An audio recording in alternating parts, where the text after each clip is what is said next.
ಕ್ಷಮೆಯಿಂದ ಮಾತನಾಡುತ್ತಾ ಗಣ್ಯ ಅಭ್ಯಾಸಗಳನ್ನು ಸಾಗಿಸಬೇಕೆಂದು ಸಮಾರಂಭದ ಅಧ್ಯಕ್ಷರಾದಂತಹ ಶ್ರೀಯುತ ಡಾಕ್ಟರ್ ಬಿ ಜಿ ಸುವರ್ಣ ಸರ್ ಅವರೇ ಹಾಗೂ ನಮ್ಮೊಂದಿಗಿರುವ ಅತಿಥಿ ಹಾಗೂ ಇವತ್ತಿನ ಉಪನ್ಯಾಸ ಮಾಲಿಕೆಯನ್ನು ನೀಡಲಿರುವವರು ಶ್ರೀ ವಿದ್ಯಾಧರ್ ಕೋಟೆಕರ್ ಹೊಸಪುರ ನಿರ್ದೇಶಕರು ಹೊಸಪುರ ಅವರು ಹಾಗೂ ರಾಷ್ಟ್ರೀಯ ಸೇವಾ ಯೋಜನಾಧಿಕಾರಿಗಳಾದ ಶ್ರೀಯುತ ದಿನಕರ್ ಪಚನಾಡಿ ಸರ್ ಹಾಗೂ ಬಾಲಚಂದ್ರ ಸರ್ ಅವರೇ, ನನ್ನ ಸಹೋದ್ಯೋಗಿ ಮಿತ್ರರೇ ಹಾಗೂ ನೆಚ್ಚಿನ ವಿದ್ಯಾರ್ಥಿ, ಇವತ್ತು ರಾಷ್ಟ್ರಪಿತ ಮಹಾತ್ಮ ಗಾಂಧೀಜಿಯವರ 150ನೇ ಜನ್ಮದಿನ ಅಲ್ಲದೆ ರಾಷ್ಟ್ರೀಯ ಸೇವಾ ಯೋಜನಾ ಘಟಕದ ಇಂದಿನ ದಿನಗಳಲ್ಲಿ ರಾಷ್ಟ್ರೀಯ ಸೇವಾ ಯೋಜನಾ ಘಟಕದ 150ರ ಸಂಭ್ರಮ. ಆ ನೆಲೆಯಲ್ಲಿ ನಮ್ಮ ಕಾಲೇಜಿನ ರಾಷ್ಟ್ರೀಯ ಸೇವಾ ಯೋಜನಾ ಘಟಕಗಳ PUC ಮತ್ತು ಡಿಗ್ರಿ ಪದವಿ ಘಟಕಗಳ ವತಿಯಿಂದ ಅದರ ಜೊತೆಯಲ್ಲಿ ಇವತ್ತಿನ ನಮ್ಮ ಸಂಭ್ರಮದ ಆಚರಣೆ. ಇವತ್ತಿನ ಆಚರಣೆ ದೇಶದಾದ್ಯಂತ ಎಲ್ಲ ಶಾಲಾ ಕಾಲೇಜುಗಳಿರ್ಬೋದು, ಅಂಗಸಂಸ್ಥೆಗಳಿರ್ಬೋದು, ಸರ್ಕಾರಿ ಮಟ್ಟದಲ್ಲಿರ್ಬೋದು, ಇಲ್ಲಿ ಜಿಲ್ಲಾಡಳಿತ ಮಟ್ಟದಲ್ಲಿರ್ಬೋದು, ದೇಶದಾದ್ಯಂತ ಅತ್ಯಂತ ವಿಜೃಂಭಣೆಯಿಂದ ಇವತ್ತು ಹಾಗೂ ಇನ್ನು 1 ವರ್ಷಗಳ ಕಾಲ ಮಹಾತ್ಮ ಗಾಂಧೀಜಿಯವರ ಜನ್ಮದಿನದ ಆಚರಣೆ ನಡೀತಾ ಇರ್ತದೆ. ದೇಶದಾದ್ಯಂತ ಮಾತ್ರ ಅಲ್ಲ, ವಿಶ್ವದಾದ್ಯಂತ ಅಂತ ಹೇಳ್ಬೋದು. ವಿಶ್ವದಾದ್ಯಂತ ಆಚರಣೆ ಹೇಗೆ ಅಂದರೆ ನೋಡಿ, ನಮ್ಮದೇ ನಾನೊಂದು ಸಣ್ಣ ಒಂದು ನಿಮಗೆ ಪ್ರಸ್ತುತಪಡಿಸ್ತಾ ಇದ್ದೇನೆ. 150ನೇ ಜನ್ಮದಿನದ ಪ್ರಯುಕ್ತ ನಮ್ಮ ವಿಶ್ವಸಂಸ್ಥೆಯ ಆಡಳಿತ ಕಚೇರಿಯ ಮೇಲ್ಛಾವಣಿಯಲ್ಲಿ ಸೋಲಾರ್ ಪ್ಯಾನೆಲ್ಸ್ ಅನ್ನು ಅಳವಡಿಸಿದ್ದಾರೆ 150ನೇ ಜನ್ಮದಿನದ ಪ್ರಯುಕ್ತ. ಅದರಲ್ಲಿ ಮೇಜರ್ ಕಾಂಟ್ರಿಬ್ಯೂಷನ್ ನಮ್ಮ ದೇಶವೇ ಕೊಟ್ಟಿದೆ. ಅದಕ್ಕೆ ಮಹಾತ್ಮ ಗಾಂಧೀಜಿಯವರ ಹೆಸರನ್ನು ಇಟ್ಟಿದ್ದಾರೆ. ಅಲ್ಲದೆ ಬೇರೆ ಬೇರೆ ಕೊರಿಯಾ ಇರ್ಬೋದು, ಜಪಾನ್ ಇರ್ಬೋದು, ದುಬೈ ಇರ್ಬೋದು, ಎಲ್ಲ ಕಡೆ ಮಹಾತ್ಮ ಗಾಂಧೀಜಿಯವರ ಪ್ರತಿಮೆಯನ್ನ, ಸ್ಮಾರಕವನ್ನ ವಿಶೇಷವಾಗಿ ಮುಂಚೆ ಅಳವಡಿಸಿದ್ರು, ಕೆಲವೊಂದು ಮಾರ್ಗಗಳಿಗೆಲ್ಲ ಹೆಸರು ಕೊಟ್ಟಿದ್ರು. ಈಗ ವಿಶೇಷವಾಗಿ 150ನೇ ಜನ್ಮದಿನಾಚರಣೆಗೆ ಇನ್ನು ನೆದರ್ಲ್ಯಾಂಡ್ಸ್ ಅಲ್ಲಂತೂ 29 ಮಾರ್ಗಕ್ಕೆ ಮಹಾತ್ಮ ಗಾಂಧೀಜಿಯವರ ಹೆಸರನ್ನು ಇಟ್ಟಿದ್ದಾರೆ. ಮತ್ತೆ ದುಬೈಯಲ್ಲಿ ಇನ್ನು 1 ವರ್ಷಗಳ ಕಾಲ ಜನವರಿ 2ರ ತನಕ ಸಹ ಸಾಂಸ್ಕೃತಿಕ ಚಟುವಟಿಕೆಗಳನ್ನು ಆಯೋಜಿಸಿದ್ದಾರೆ. ಈ ನೆಲೆಯಿಂದ 150ರ ಜನ್ಮದಿನಾಚರಣೆಯನ್ನ ವಿಶ್ವದಾದ್ಯಂತ ಆಚರಣೆ ಮಾಡ್ತಾ ಇದ್ದಾರೆ. ಗಾಂಧೀಜಿಯವರು ಸತ್ಯ, ನ್ಯಾಯ, ಧರ್ಮ, ನಿಷ್ಠೆ, ಅಹಿಂಸೆ, ಸಹಕಾರ, ಸತ್ಯಾಗ್ರಹ ಈ ಮೂಲಕವಾಗಿ ಅದನ್ನು ತನ್ನ ರಾಜಕೀಯ ಅಸ್ತ್ರವನ್ನಾಗಿ ಉಪಯೋಗಿಸಿಕೊಂಡು ದೇಶಕ್ಕೆ ಸ್ವಾತಂತ್ರ್ಯವನ್ನು ತಂದುಕೊಟ್ಟಿದ್ದಾರೆ. ವಿಶ್ವವೇ ಅಹಿಂಸಾ, ಇವತ್ತು ವಿಶ್ವದ ಅಂತಾರಾಷ್ಟ್ರೀಯ ಅಹಿಂಸಾ ದಿನವನ್ನಾಗಿಯೂ ನಾವು ಆಚರಣೆ ಮಾಡ್ತಾ ಇದ್ದೇವೆ. ಅಂದ್ರೆ ಅಹಿಂಸೆಯಿಂದ ಮಾತ್ರ ವಿಶ್ವ ಶಾಂತಿ ಸಾಧ್ಯ ಅಂತೇಳಿ ಮಹಾತ್ಮ ಗಾಂಧೀಜಿಯವರು ಸಾರಿದ್ರು. ಆದ್ದರಿಂದ ಇವತ್ತಿನ ದಿವಸವನ್ನ ಅಂತಾರಾಷ್ಟ್ರೀಯ ಮಟ್ಟದಲ್ಲಿ ಅಹಿಂಸಾ ದಿನವನ್ನಾಗಿ ಸಹ ನಾವು ಆಚರಣೆ ಮಾಡ್ತಾ ಇದ್ದೇವೆ. ಮತ್ತು ಇನ್ನೊಂದು ಹೇಳಲಿಕ್ಕೆ ಮರೆತೆ, ನಮ್ಮ 2ನೇ ಪ್ರಧಾನಮಂತ್ರಿ ಲಾಲ್ ಬಹದ್ದೂರ್ ಶಾಸ್ತ್ರಿ ಅವರ ಜನ್ಮದಿನವೂ ಸಹ ಹೌದು ಇವತ್ತು. ಹೀಗೆ ಸತ್ಯಾಗ್ರಹ, ಅಹಿಂಸೆ ಇವುಗಳ ಮೂಲಕ ನಮಗೆ ಸ್ವಾತಂತ್ರ್ಯವನ್ನು ತಂದುಕೊಟ್ಟಿದ್ದಾರೆ. ನಾವು ಮತ್ತೆ ಇನ್ನು ಮುಂದಕ್ಕೆ ಯಾವುದೇ ನಮ್ಮ ದೇಶವನ್ನು ಅಭಿವೃದ್ಧಿ ಕಾಣಬೇಕಾದ್ರೆ ಗಾಂಧೀಜಿಯವರ ತತ್ವಗಳನ್ನು ನಾವು ಪಾಲಿಸಲೇಬೇಕು. ಗಾಂಧೀಜಿಯವರ ತತ್ವಗಳನ್ನು ಯಾವುದು ತನ್ನ ಹಿತ ಪರರ ಹಿತದಲ್ಲಿ ಅಡಗಿದೆ, ಅಥವಾ ಶ್ರಮಾಧಾರಿತ ಜೀವನವೇ ಶ್ರೇಷ್ಠ ಜೀವನ, ಅಥವಾ ನಮ್ಮ ಒಳಿತನಲ್ಲಿ ಇನ್ನೊಬ್ಬರ ಒಳಿತನ್ನು ಸಹ ಕಾಣಬೇಕು, ಅದರಲ್ಲಿ ಅಚಲ ವಿಶ್ವಾಸ ಇರಬೇಕು. ನ್ಯಾಯಾಧೀಶನ ವೃತ್ತಿ ಇರ್ಬೋದು ಅಥವಾ ಕ್ಷೌರಿಕನ ವೃತ್ತಿ ಇರ್ಬೋದು, ಅದಕ್ಕೆಲ್ಲ ನಾವು ಸಮಾನ ಗೌರವವನ್ನು ತೋರಬೇಕು. ಈ ನಿಟ್ಟಿನಿಂದ ನಾವು ಖಾಲಿ ಇವತ್ತು ಮಹಾತ್ಮ ಗಾಂಧೀಜಿಯವರನ್ನು ಫೋಟೋ ಹಾಕಿ ಹೂ ಹಾಕಿ ಸ್ಮರಣೆ ಮಾಡಿದರೆ ಮಾತ್ರ ಸಾಕಾಗುವುದಿಲ್ಲ. ನಮ್ಮ ನಿತ್ಯ ಜೀವನದಲ್ಲಿ ಸಹ ನಾವು ಮಹಾತ್ಮ ಗಾಂಧೀಜಿಯವರ ತತ್ವವನ್ನು ಇಷ್ಟ ತನಕ ಅಳವಡಿಸಿಕೊಂಡಿದ್ದೇವೆ. ಇನ್ನೂ ಹೆಚ್ಚಿನ ಮಟ್ಟದಲ್ಲಿ ಅದನ್ನು ಅಳವಡಿಸಿಕೊಂಡು ಕಾರ್ಯಪ್ರವೃತ್ತರಾಗೋಣ. ಅದಕ್ಕಿಂತ ಬದಲಾಗಿ ಬಿದಿರನ್ನು ಉಪಯೋಗಿಸೋಣ ಅಂತ ನೋಡುವ. ಯಾವ ರೀತಿಯಲ್ಲಿ ನಮಗೆ ನಮ್ಮ ಹಿರಿಯರು ಮಾರ್ಗದರ್ಶಕರು ಯಾವ ರೀತಿ ಸಲಹೆ ಕೊಡ್ತಾರಾ ಆ ರೀತಿ ಮುಂದುವರಿಯೋಣ. ಪ್ಲಾಸ್ಟಿಕ್ಕನ್ನು ತ್ಯಾಜ್ಯ ಮಾಡುವತ್ತ ಮನಸ್ಸು ಮಾಡೋಣ ಇವತ್ತಿಂದಲೇ. ಹಾಗೆ ನಾನು ಈ ರೀತಿಯಾಗಿ ಇವತ್ತಿನ ಮಹಾತ್ಮ ಗಾಂಧಿ 150ರ ಜನ್ಮದಿನದ ಪ್ರಯುಕ್ತ ಪ್ರಾಸ್ತಾವಿಕ ಮಾತುಗಳನ್ನು ಹೇಳ್ತಾ ಈ ದಿನದ ಮಹತ್ವವನ್ನು ನಿಮಗೆ ತಿಳಿಸಿದ್ದೇನೆ. ಈಗ ನಮ್ಮ ಸಮಾರಂಭದಲ್ಲಿ ಉಪಸ್ಥಿತರಿದ್ದಾರೆ. ನಮ್ಮೊಟ್ಟಿಗೆ ಇವತ್ತಿನ ಉಪನ್ಯಾಸವನ್ನು ನೀಡಲಿಕ್ಕಿರುವಂಥವರು ಶ್ರೀಯುತ ವಿದ್ಯಾಧರ್ ಕೋಟೆಕರ್ ಸರ್ ಅವರು. ಇವರ ಪರಿಚಯ ಅಂದರೆ, ನಾನೀಗ ಸುಮಾರು PUC ಮಟ್ಟದಲ್ಲಿ 10 NSS ಕ್ಯಾಂಪ್ಗಳನ್ನು ನಡೆಸಿಕೊಟ್ಟಿದ್ದೇನೆ. 10 NSS ಕ್ಯಾಂಪ್ಗಳಲ್ಲಿ ಒಂದು ಸಾಧಾರಣ 5ಕ್ಕಿಂತ ಜಾಸ್ತಿ ನಮ್ಮ NSS ಕ್ಯಾಂಪ್ಗಳಲ್ಲಿ ಅವರು ಬಂದು ಭಾಗವಹಿಸಿದ್ದಾರೆ. ಯಾವುದೇ ಪ್ರತಿಫಲಾಪೇಕ್ಷೆ ಇಲ್ಲದೆ. ಹಾಗೆಯೇ ಸಹ ಪದವಿ ಕಾಲೇಜಿನಲ್ಲಿ NSS ಕ್ಯಾಂಪ್ ಇರ್ಬೋದು, ನಮ್ಮ ಕಾಲೇಜಿನ ಅನೇಕ ಸಭೆ ಸಮಾರಂಭಗಳಿರ್ಬೋದು, ಅವರು ನಾವು ಕರೆದ ತಕ್ಷಣ ನಮಗೆ ಸ್ಪಂದಿಸಿ ಬರ್ತಾರೆ. ಮತ್ತು ಇವರು ಹೊಸಕೂರಲ್ಲಿ ಎಂಬ ದೃಶ್ಯ ಮಾಧ್ಯಮದ ನಿರ್ದೇಶಕರು ಹೌದು, ಸಾಮಾಜಿಕ ಸೇವಾ ಕಾರ್ಯಕರ್ತರು ಹೌದು. ಲಯನ್ಸ್ ಕ್ಲಬ್ದಲ್ಲಿ ನಿರ್ದೇಶಕರಾಗಿ, ಚೋಟಾಮಂಗಳೂರು ಲಯನ್ಸ್ ಕ್ಲಬ್ಬಲ್ಲಿ ನಿರ್ದೇಶಕರಾಗಿ ಕೆಲಸವನ್ನು ಮಾಡಿದವರು. ಯಕ್ಷಗಾನಕ್ಕೆ ಅರ್ಥ ಹೇಳುವಂಥವ್ರು ಇವರು. ಹಾಗೆ ಪತ್ರಿಕಾ ವರದಿಗಾರರು ಹೌದು.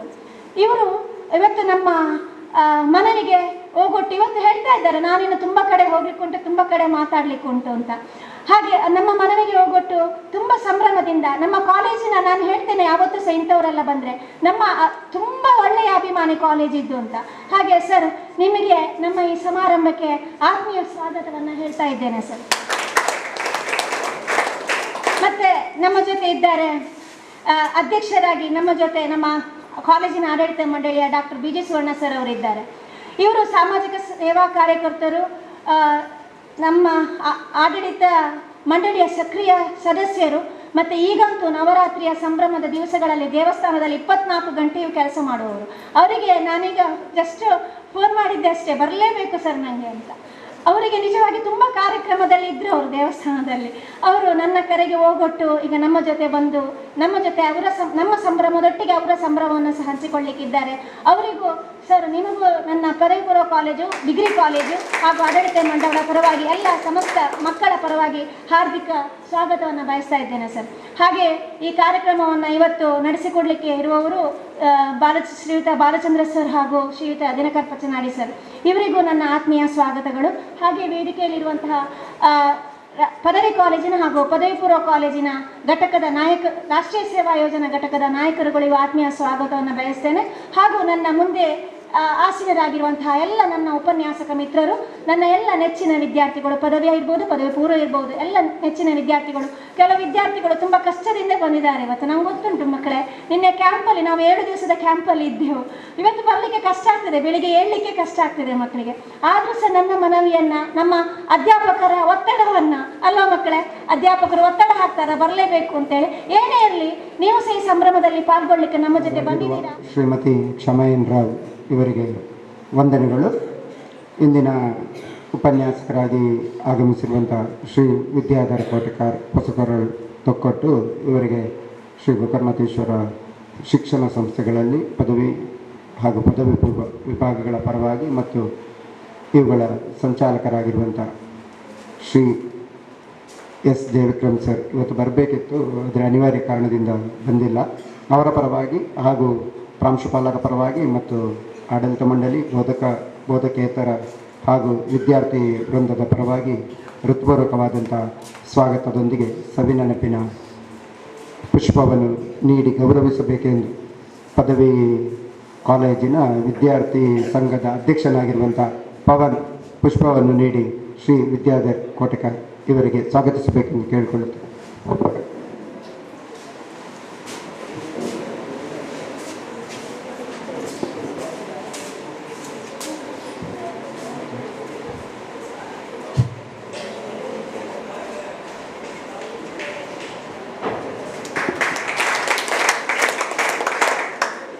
ಆಡಳಿತ ಮಂಡಳಿಯ ಸದಸ್ಯರಾಗಿ ಮತ್ತು ಸಾಮಾಜಿಕವಾಗಿ ವಿಭಿನ್ನ ಮುಖಗಳಿಂದ ಸೇವೆಯನ್ನು ಸಲ್ಲಿಸಿರುವಂಥ ಡಾಕ್ಟರ್ BG ಸುವರ್ಣ ಇವರನ್ನು ಕೂಡ ಹಾರ್ದಿಕವಾಗಿ ಸ್ವಾಗತಿಸುತ್ತೇನೆ.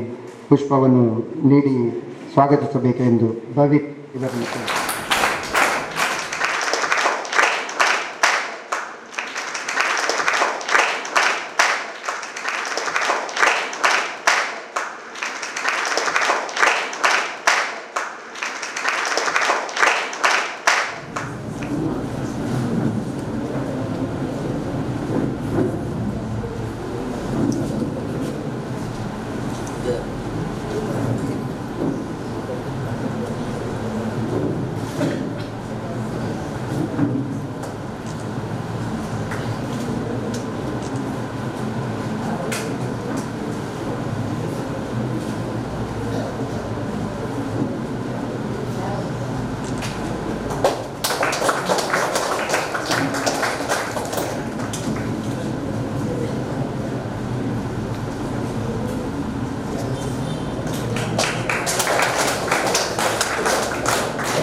ಭಾವಚಿತ್ರಕ್ಕೆ ಕೂಡ ಪುಷ್ಪಾರ್ಪಣೆ ಮಾಡಬೇಕೆಂದು ಕೇಳಿಕೊಂಡಿದ್ದೇನೆ.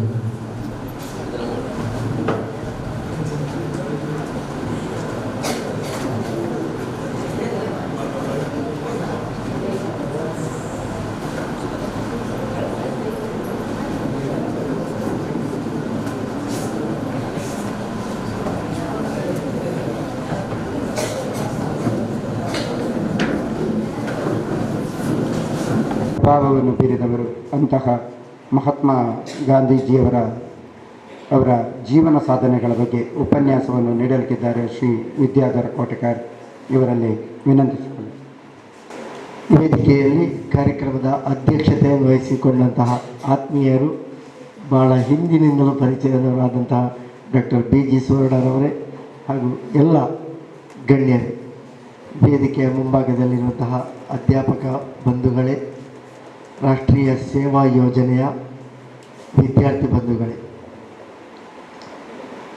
ರಾಷ್ಟ್ರಪಿತ ಮಹಾತ್ಮ ಗಾಂಧೀಜಿಯವರ 150ನೆಯ ಜನ್ಮದಿನಾಚರಣೆಯ ಕಾರ್ಯಕ್ರಮ, ಜೊತೆಗೆ ನಮ್ಮ ದೇಶದ ಪ್ರಧಾನಿಯಾಗಿ ಅಪ್ರತಿಮ ಸೇವೆ ಸಲ್ಲಿಸಿದಂತಹ ಲಾಲ್ ಬಹದ್ದೂರ್ ಶಾಸ್ತ್ರಿಯವರ ಜನ್ಮದಿನ, ಹೀಗೆ 2 ಮಹಾನ್ ಚೇತನಗಳ ಜನ್ಮದಿನದ ಆಚರಣೆ. ಜೊತೆಗೆ ವೇದಿಕೆಯಲ್ಲಿ ನಾರಾಯಣ ಗುರುಗಳ, ಬ್ರಹ್ಮಶ್ರೀ ನಾರಾಯಣ ಗುರುಗಳ ಭಾವಚಿತ್ರಕ್ಕೆ ದೀಪ ಬೆಳಗಿಸಿ ಕಾರ್ಯಕ್ರಮವನ್ನು ಆರಂಭಿಸುವಂತಹ ಒಂದು ಸೌಭಾಗ್ಯ. ಬ್ರಹ್ಮಶ್ರೀ ನಾರಾಯಣ ಗುರುಗಳು ಸಂತ ಸುಧಾರಕರು ಅಂತ ಎನ್ನಿಸಿಕೊಂಡು ಒಂದು ಸಮಾಜಕ್ಕೆ ಒಂದೇ ಜಾತಿ ಒಂದೇ ಧರ್ಮ ಎನ್ನುವಂತಹ ಒಂದು ಸಂದೇಶವನ್ನು, ಏಕತೆಯ ಸಂದೇಶವನ್ನು ಸಾರಿದವರು. ಮಹಾತ್ಮ ಗಾಂಧಿಯವರಂತೂ ದೇಶಕ್ಕೆ ಸ್ವಾತಂತ್ರ್ಯ ತಂದುಕೊಟ್ಟದ್ದು ಯಾರು ಅಂತ ಕೇಳುವಾಗ ಮೊದಲು ಹೇಳುವ ಹೆಸರು ಯಾರ್ದು? ಗಾಂಧೀಜಿ, ಮಹಾತ್ಮ ಗಾಂಧೀಜಿ. ಸ್ವಾತಂತ್ರ್ಯ ತಂದುಕೊಡಲಿಕ್ಕೆ ಅನೇಕ ಮಂದಿ ಹೋರಾಟ ಮಾಡಿದ್ದಾರೆ, ಪ್ರಯತ್ನ ಮಾಡಿದ್ದಾರೆ, ಸಂದು ಹೋಗಿದ್ದಾರೆ, ಹುತಾತ್ಮರಾಗಿದ್ದಾರೆ. ಆದರೆ ಮಹಾತ್ಮ ಅಂತ ಕರೆಸಿಕೊಂಡದ್ದು ಮೋಹನದಾಸ ಕರಮಚಂದ ಗಾಂಧೀಜಿ. 1869 ಅಕ್ಟೋಬರ್ 2 ಗುಜರಾತ್ನ ಪೋರ್ಬಂದರಲ್ಲಿ ಜನಿಸಿದರು. ಬಹುಶಃ ನಾನು ಕತೆ ಹೇಳಬೇಕಾಗಿಲ್ಲ, ನಿಮಗೆಲ್ಲರಿಗೂ ಗಾಂಧೀಜಿಯ ಕತೆ ಅಥವಾ ಅವರ ಚರಿತ್ರೆ ಹೆಚ್ಚಿನವರಿಗೆ ತಿಳಿದಿದೆ ಅಲ್ವಾ? ಹಾಗಿದ್ರೆ ಗಾಂಧೀಜಿಯವರ ಜನ್ಮದಿನಾಚರಣೆಯ ಈ ಸಂದರ್ಭದಲ್ಲಿ ಏನು ಮಾತನಾಡಬಹುದು? ಗಾಂಧೀಜಿ ಅಂತ ಹೇಳಿದ ಕೂಡಲೇ ನಮಗೆ ನೆನಪಾಗುವುದೇನು? ಏನು? ಯಾವುದು? ಸ್ವಚ್ಛತೆ. ಅದೀಗ ನೆನಪಾದದ್ದು ಸ್ವಚ್ಛತೆ. ಅದರ ಮೊದಲು ಅಹಿಂಸಾವಾದ, ಒಂದು ಕನ್ನಡಕ, ಒಂದು ದಂಟೆಕೋಲು, ಇವೆರಡು ಗಾಂಧೀಜಿಯ ಸಂಕೇತಗಳು. ಮತ್ತೊಂದು ಗಾಂಧಿ ಟೋಪಿ ಅಂತ ಹೇಳ್ತೇವೆ ನಾವು. ಯಾರಾದರೂ ನೀವು ಗಾಂಧೀಜಿಯ ತಲೆಯಲ್ಲಿ ಟೋಪಿಯನ್ನು ಕಂಡಿದ್ದೀರಾ? ಯಾವುದಾದ್ರೂ ಭಾವಚಿತ್ರದಲ್ಲಿ ಗಾಂಧೀಜಿಯ ತಲೆಯಲ್ಲಿ ಟೋಪಿ ಇದ್ದದನ್ನು ನೋಡಿದ್ದೀರಾ? ಮತ್ತೆ ಯಾಕೆ ಗಾಂಧಿ ಟೋಪಿ ಅಂತ ಹೆಸರು ಬಂತು? ಯಾಕೆ ಬಂತು? ಈಗೆಲ್ಲ ರಾಜಕಾರಣಿಗಳು ಧರಿಸ್ತಾರೆ ಟೋಪಿ, ಗಾಂಧಿ ಟೋಪಿ ಅಂತ ಹೇಳ್ತಾರೆ. ಆದರೆ ಗಾಂಧೀಜಿಯ ತಲೆಯಲ್ಲಿ ಯಾವುದೇ ಭಾವಚಿತ್ರದಲ್ಲಿ ನೋಡಿದರೆ ತಲೆಯಲ್ಲಿ ಟೋಪಿ ಇದ್ದದ್ದನ್ನು ಕಂಡವರು ಕಡಿಮೆ. ಅವರ ಎಳವೆಯಲ್ಲಿ ಟೋಪಿ ಇತ್ತು. ಅವರು ಸ್ವಾತಂತ್ರ್ಯ ಚಳವಳಿಗೆ ಅಥವಾ ಅಹಿಂಸಾತ್ಮಕ ಚಳವಳಿಗೆ ಆರಂಭ ಮಾಡುವಂತಹ ದಿನಗಳಲ್ಲಿ ತಲೆಯಲ್ಲಿ ಒಂದು ಟೋಪಿ ಇತ್ತು.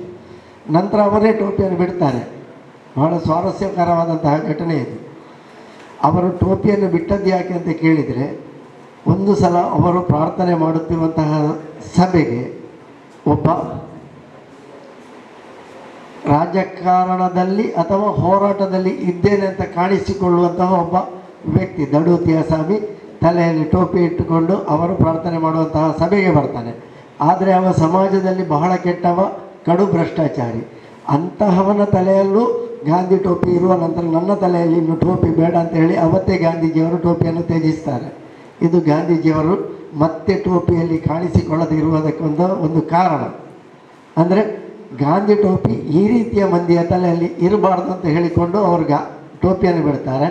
ಆದರೆ ಅವರ ಕಾಲಾನಂತರವೂ ಗಾಂಧಿ ಟೋಪಿಗಳು ನಮ್ಮ ರಾಜಕೀಯದಲ್ಲಿ ಕಂಡು ಬಂದದ್ದು ಅಥವಾ ಅದರ ದುರ್ಬಳಕೆಯಾದದ್ದು ಅದು ನಮ್ಮ ದುರಂತ.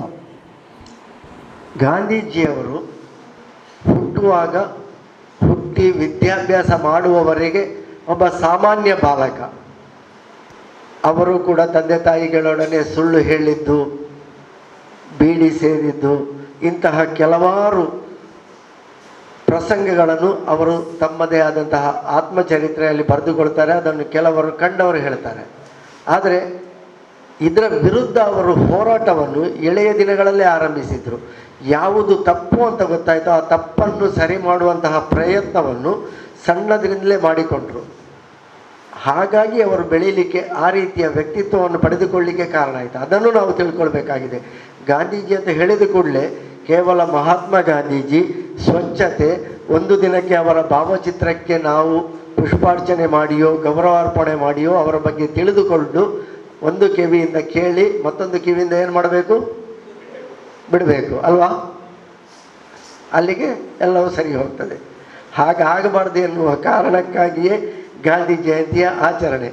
ಒಂದು ಕಿವಿಯಿಂದ ಕೇಳಿದ್ದನ್ನು ಮತ್ತೊಂದು ಕಿವಿಯಲ್ಲಿ ಮುಚ್ಚಿಕೊಂಡು ಮನಸ್ಸಿನೊಳಗೆ ಅದನ್ನು ಮನನ ಮಾಡಿಕೊಳ್ಳುವಂತಹ ಪ್ರಯತ್ನ ಆಗಬೇಕು. ನಾವು ಜೀವನದಲ್ಲಿ ಯಾವೆಲ್ಲ ಘಟನೆಗಳನ್ನು ನೋಡ್ತೇವೆ, ಯಾವುದನ್ನು ಕಲಿತೇವೋ, ಈಗ ನೀವು ಉದಾಹರಣೆಗೆ ನಿಮ್ಮ ವಿದ್ಯಾಭ್ಯಾಸದಲ್ಲಿ ಕಲಿತೀರಿ. ಕಲಿತದ್ದನ್ನು ಒಂದು ಕಿವಿಯಿಂದ ಕೇಳಿ ಮತ್ತೊಂದು ಕಿವಿಯಿಂದ ಬಿಡ್ತೀರಾ? ಇಲ್ಲ. ಯಾಕೆ ಬಿಡುವುದಿಲ್ಲ?